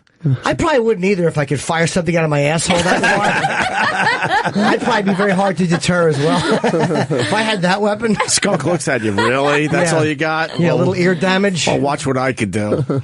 But my friend has 3 German shepherds, and she said she was chased up our hill by the coyotes, and they didn't care. You think the German shepherds would have done a little more? I mean... Or was there more than one coyote? It was a pack. Oh, okay. But yeah, and then I heard another story, which I hated, which is that they can actually get on your back. Like, my friend was carrying her dog, and the coyote just, like, touches your back, like, trying to attack you. Did he bite her or no? No, but, like, up on the back. Wow. Do you go to carry? If not, they had pepper spray that's good for bear repellent. Oh. Because it comes out, like, pepper spray comes out, but this is like... It goes like 30 feet. It goes 30 feet. Wait, what is it? Bear repellent? Bear repellent, yeah. How big is the container? No, it's just like a regular one, but it's got hair on it. It's a gallon jug you got to walk around with. Yeah, like a fucking fire hose. Right. Can you get it on Amazon? I don't know. You can get everything on Amazon. Of course you can. That's my answer. I think you're right. You can get it. You can order it. It's illegal.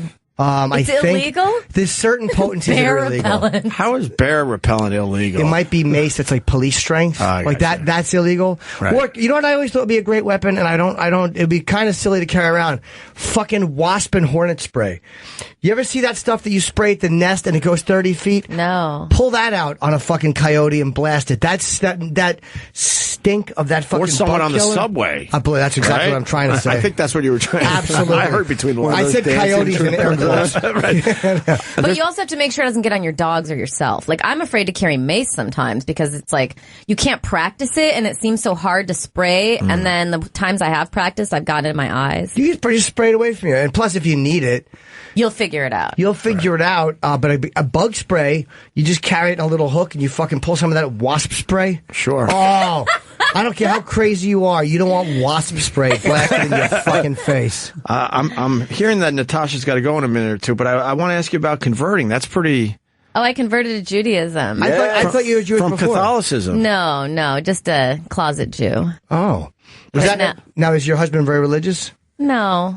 I just think he wanted me to. Or, not that he wanted me to, but I think if we had a kid, he would want it to be a Jewish child. How did you know? Did he say that, or like would he? I don't want to be Catholic. That's embarrassing. Sorry. Suck it, Mackie.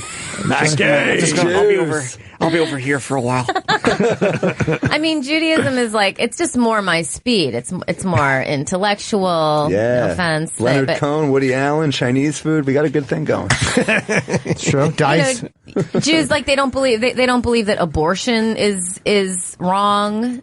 I mean, you could get an abortion on every Jewish holiday and they'd be cool. Well, that's what I was going to ask you. What was the hard thing to like convert within the two religions where you're like, wait, I thought this way, but now I obviously have to... The only problem I have with it is when it gets very legalistic, like you can't eat this certain thing on this certain day, like, and you don't have to, but I love Shabbat. I think that's great to like not use your phone from like sundown Friday to sundown Saturday. I'm not saying I always do it, but like to try to take a technology break, that's really cool. But and do you like I don't think it's technical though when you get on the, like they'll have like Orthodox buildings where like every button in the elevator is just pushed because this way they just get on it automatically and they're technically not using like electricity. That's what I mean. Like everyone kind of has their own way of getting around things. But for me, I just like it as like a break from reality. And, it's to repair and heal the world is like the main tenet of Judaism. We could all use the Shabbat. Get away from this dumb... Is it a lot of work to convert to Judaism? Yeah, it was 19 4-hour classes. Wow. 19? How about 20? Why 19? What an odd number. Take it up with Rabbi Neil Weinberg. And do they have a hell night, like at the end of like pledging a fraternity or sorority? There was also, not only was there 19 4-hour classes, but there was also a lot of things I had to go to. I see. Becoming a Jew, you appreciate it in a way I never could, being born into it. It's kind of like coming to this country and becoming a citizen. You just take it for granted, I think. Probably appreciate it a little more. I mean, there's holidays all the time. And it's all about food and family, and it's cool. Thank God. Lighting candles, drinking wine, no guilt. Thank God. We get a lot of days off because of you Jews. Thank you. Yeah. Thank you so much. Jewish holidays have been a big hit. They rule. They're a big hit with us. So you believe in God, and I kind of envy that. Like, I wish... I want to go back to believing. It's hard. A little spirituality, though. That helps. Nah, but I like people who believe in it and really believe in it, like who are just good people and live their lives. Like, I kind of envy their conviction of that, right. Just think like the universe speaks to you through circumstance. And you have a lot of good circumstances coming to you, and so that's maybe the universe talking to you, and, is that too much for you? All right. No, it's a nice way. I feel like the universe just kind of ignored me. Like I'm a thing the universe acknowledges when forced to. We're not kicking you out. They really are telling me you got to go. Okay, thank you guys. You got a big day of press, but it's Natasha Leggero. Another period. I'm going to check this damn show out. I probably should have checked it out before you got here. It's okay. I don't blame you. I got lazy this weekend. Up? Well, we had the whatever Game 7. There's a lot going on this weekend. And premieres. When's it premiere? Wednesdays at 10 p.m. on Comedy Central. Already premiered. Okay. Yes, second season. It's doing Number one on what to watch on Entertainment Weekly, but Oh, really? Nice. Thank you guys. You guys are so hilarious in Dice's show. Natasha's great. Yeah, we love Natasha. Come back and see us. All right, bye guys. You too. All right. You want to take? Yeah, because I got to pee. We're going to take a very quick break, and then we're going to probably start wrapping up with Sam Morril and Joe Machi. Stay there.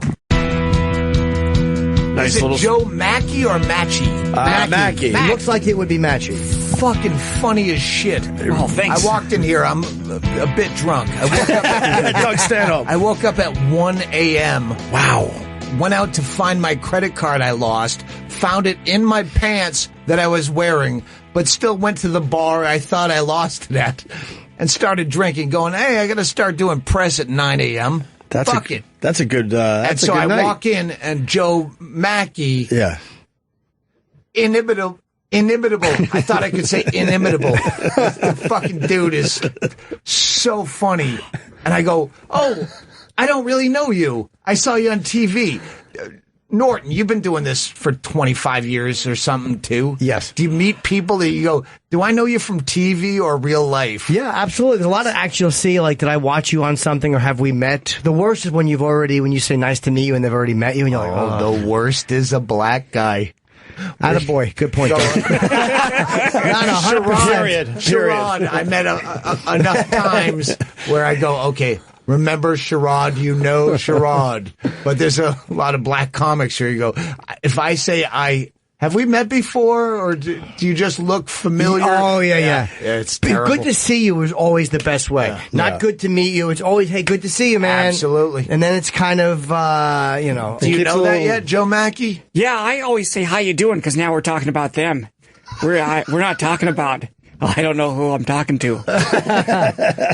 Are you talking about the blacks? Well, I don't usually refer to them as the blacks. Well, where you at with the blacks, Joe? Well, Yes. Where you at with the blacks? Joe's racism is legendary. Joe, comment? Giant racists. But I'm doing good with them. When you say giant racist, I picture you like Godzilla pounding on small black people with giant feet. I'm a giant racist. I haven't too many trips to the buffet. Joe's holding his little tummy. It's all right. It suits you, Joe. A little tummy's okay for you. That never heard. How was your show? We had a good one, and then you come in to say hi. This is perfect. I saw Doug. I didn't know you were Perfect. It's Howard Day. You did Howard Stern this morning. I saw Bingo outside, but she's not facing me. She was taking something and like an orange outfit and blue hair. And she looked lovely from the back. I just saw the colors, and then I just like that she's wearing Knicks colors, man. Yeah. How are you guys doing? Oh, we're fine. We're good. It's the rest of life that is weird. Yeah. You hanging in there? Yeah. I know you're not. I know you really fucking can't. Fun. I know. I can't. You can't really say talk anything. about it, but we want to know if you're doing all right. If you're hanging in there. No. And Norton will know. The worst part is not being able to say anything. Sure. Because it's fucking material. It's atrocious. It's everything awful.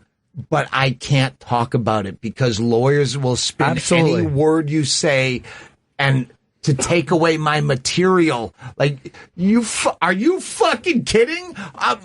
And then, nope, shut your mouth. Someday you might be able to, but then again, sometimes you sign something at the end that says, all right, I won't, you won't. Whatever it is, you're smart not to. There's no fucking way I'll sign that. Oh, you want? No, good for you. Chance. It's got to really hurt. I think it might just be about me not being able to say stuff. I think that might be the lawsuit intention is I can't say anything because of fucking lawyers.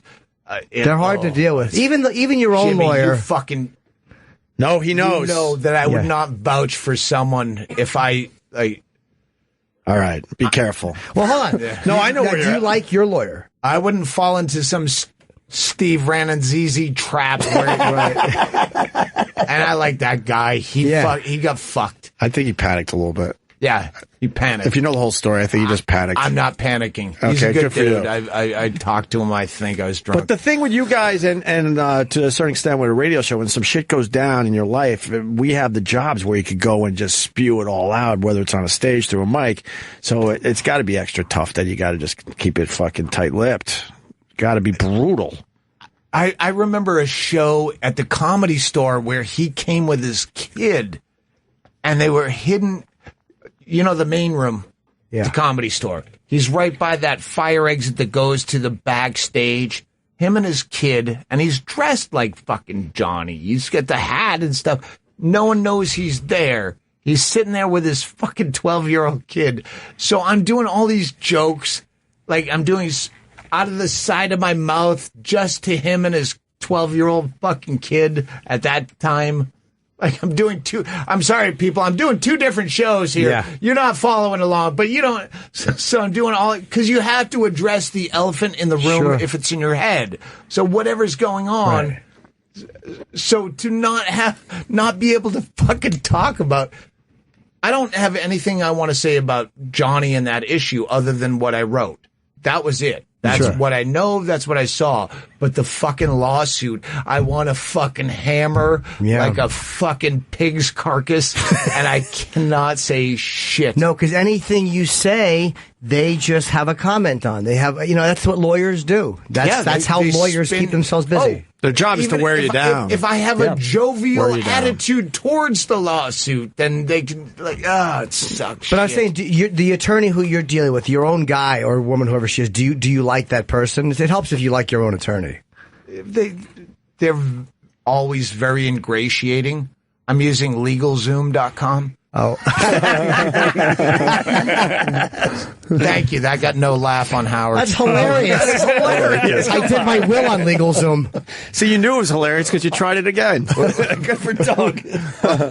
we do a parody of that on my podcast. Yes. The Doug Stanhope podcast, foolforaclient.com. We do the parody of the LegalZoom. Fool for a client. How about this? How's the book going? I don't know. Fucking really sell don't know. one. It's selling well. It has to be selling well. Sell one live.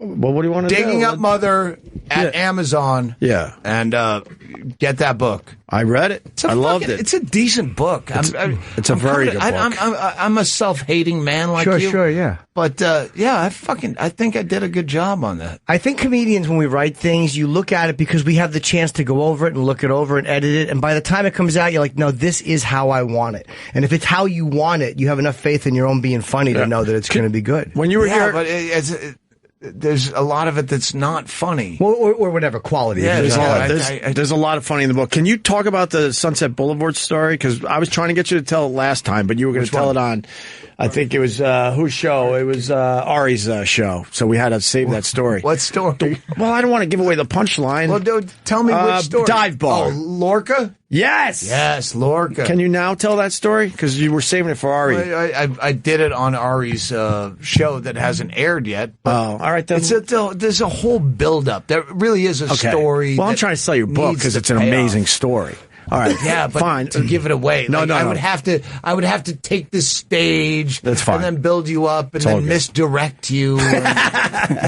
It's all good. He fucking dies at the end. He gets knocked out of his shoes, but you won't see it coming when you read the book. There's a whole build up to that. That's the point in the book, though. I went, wow. That I'm saying that because you really got to get Doug his book. All right, thanks. You got to get Stanhope's book. Joe Machi, where are you playing? I'll be at the Comedy Cellar on Wednesday. Boy. Watch out. Late show. I fucking love that guy. Yeah, Joe's great. I'm a big... thanks. I appreciate it. Why are you holding your little tummy again? Now it's just creepy. Now I'm thinking about how I'm a giant racist still, like the Godzilla. Boom. Relax. Jeez, I got to talk to you off the air. All right. Ooh. I'm not really a giant racist. Let's do it. He is a giant racist. He's a gay racist. Gay pride, light, power. Who's with me? Let's do it on the air. Let's do this. What do you got? No, I let's do this. I just started 14 hours of press. Yeah.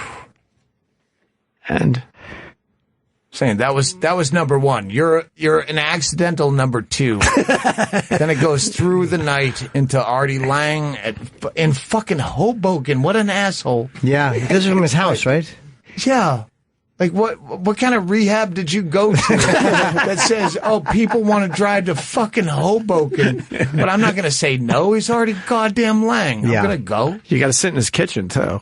Is that where he does it? Yeah, he's got a nice setup. It's a great Artie's doing apartment. great. Does he smoke cigarettes? I don't know. No, you know what? I don't know. Actually, I don't know. He might. He might. Clear this. Someone clear this. Where's my people? You need to smoke cigarettes. If he smokes cigarettes, I'll definitely not cancel. Yeah. You debating canceling? He's got that balcony. Thanks, Joe. Well, you could smoke a cigarette out in the open air. Yeah, I've been there. It's I haven't done it. Stupid Artie hasn't invited me to his podcast. Oh, no. I'm a little When offended. Joe and I did Artie Lang's show together like years ago, and after the show, Joe vomited in the bathroom. I was nervous. Oh, it wasn't from Whiskeroos? No, when you're starting doing comedy and you're like, oh, someday I want to do that, and then you get to do it. Yeah. Like, you're nervous because it means a lot. It was adorable. I loved it. So you went and vomited afterwards? I was peeing. I just heard a vomit in Joe's voice from the stall. And like, it started how in your mind you're crazy nervous, and then the first thing he did, he nailed me with a good That was zinger. a good zing. Yeah, Joe said I bombed 2 shows tonight, and I already said here and where else. I'm not doing it. Yeah. But last night, Skankfest. Big J. Okerson. You have to be a fan of Big J. I like Jay. Great comic, yeah. Did the Skankfest out there in Long Island City. And we did a live podcast, which was just 5 drunk people. And I talked about being on this show when fucking Dice showed up. And he brought that same power that he had in 1989. And he fucking pulled out a cigarette. And as I'm smoking on the stage at some dive shit bar in fucking Long Island City, I lit a cigarette like I was Dice. I go, and all Opie did was go, oh, fuck, Dice is going to smoke. And I want to do that right now, and I don't have that gumption. But you know what? The second time we went in, he told me couldn't because the building complained. Yeah. Because, it goes through the vents. We actually had real We got problems. a lot of trouble for that one. That's why I said, oh, fuck, he's going to smoke, because I knew we were going to... I don't care about the complaints. I'm saying I don't have the balls of Dice Clay to this day. He just I lit wish up. I did. And we try to tell the people, but you were smelling Dice's smoke. Doesn't that mean anything? It wasn't just anyone's cigarette. Remember? Yeah, I remember. No, he has that new show. I love Curb it. Your Dice Enthusiasm. The Wandering Eye to Another Channel. Oh, you don't like Dice's new show? No, it's Curb Your Enthusiasm with Dice. I like it. I like the idea, but it should be written for Dice. But he's still playing I them. could write it better. Kenny's got Dice stories. He would smoke. I toured with Dice for 3 years, and in the airports he would smoke.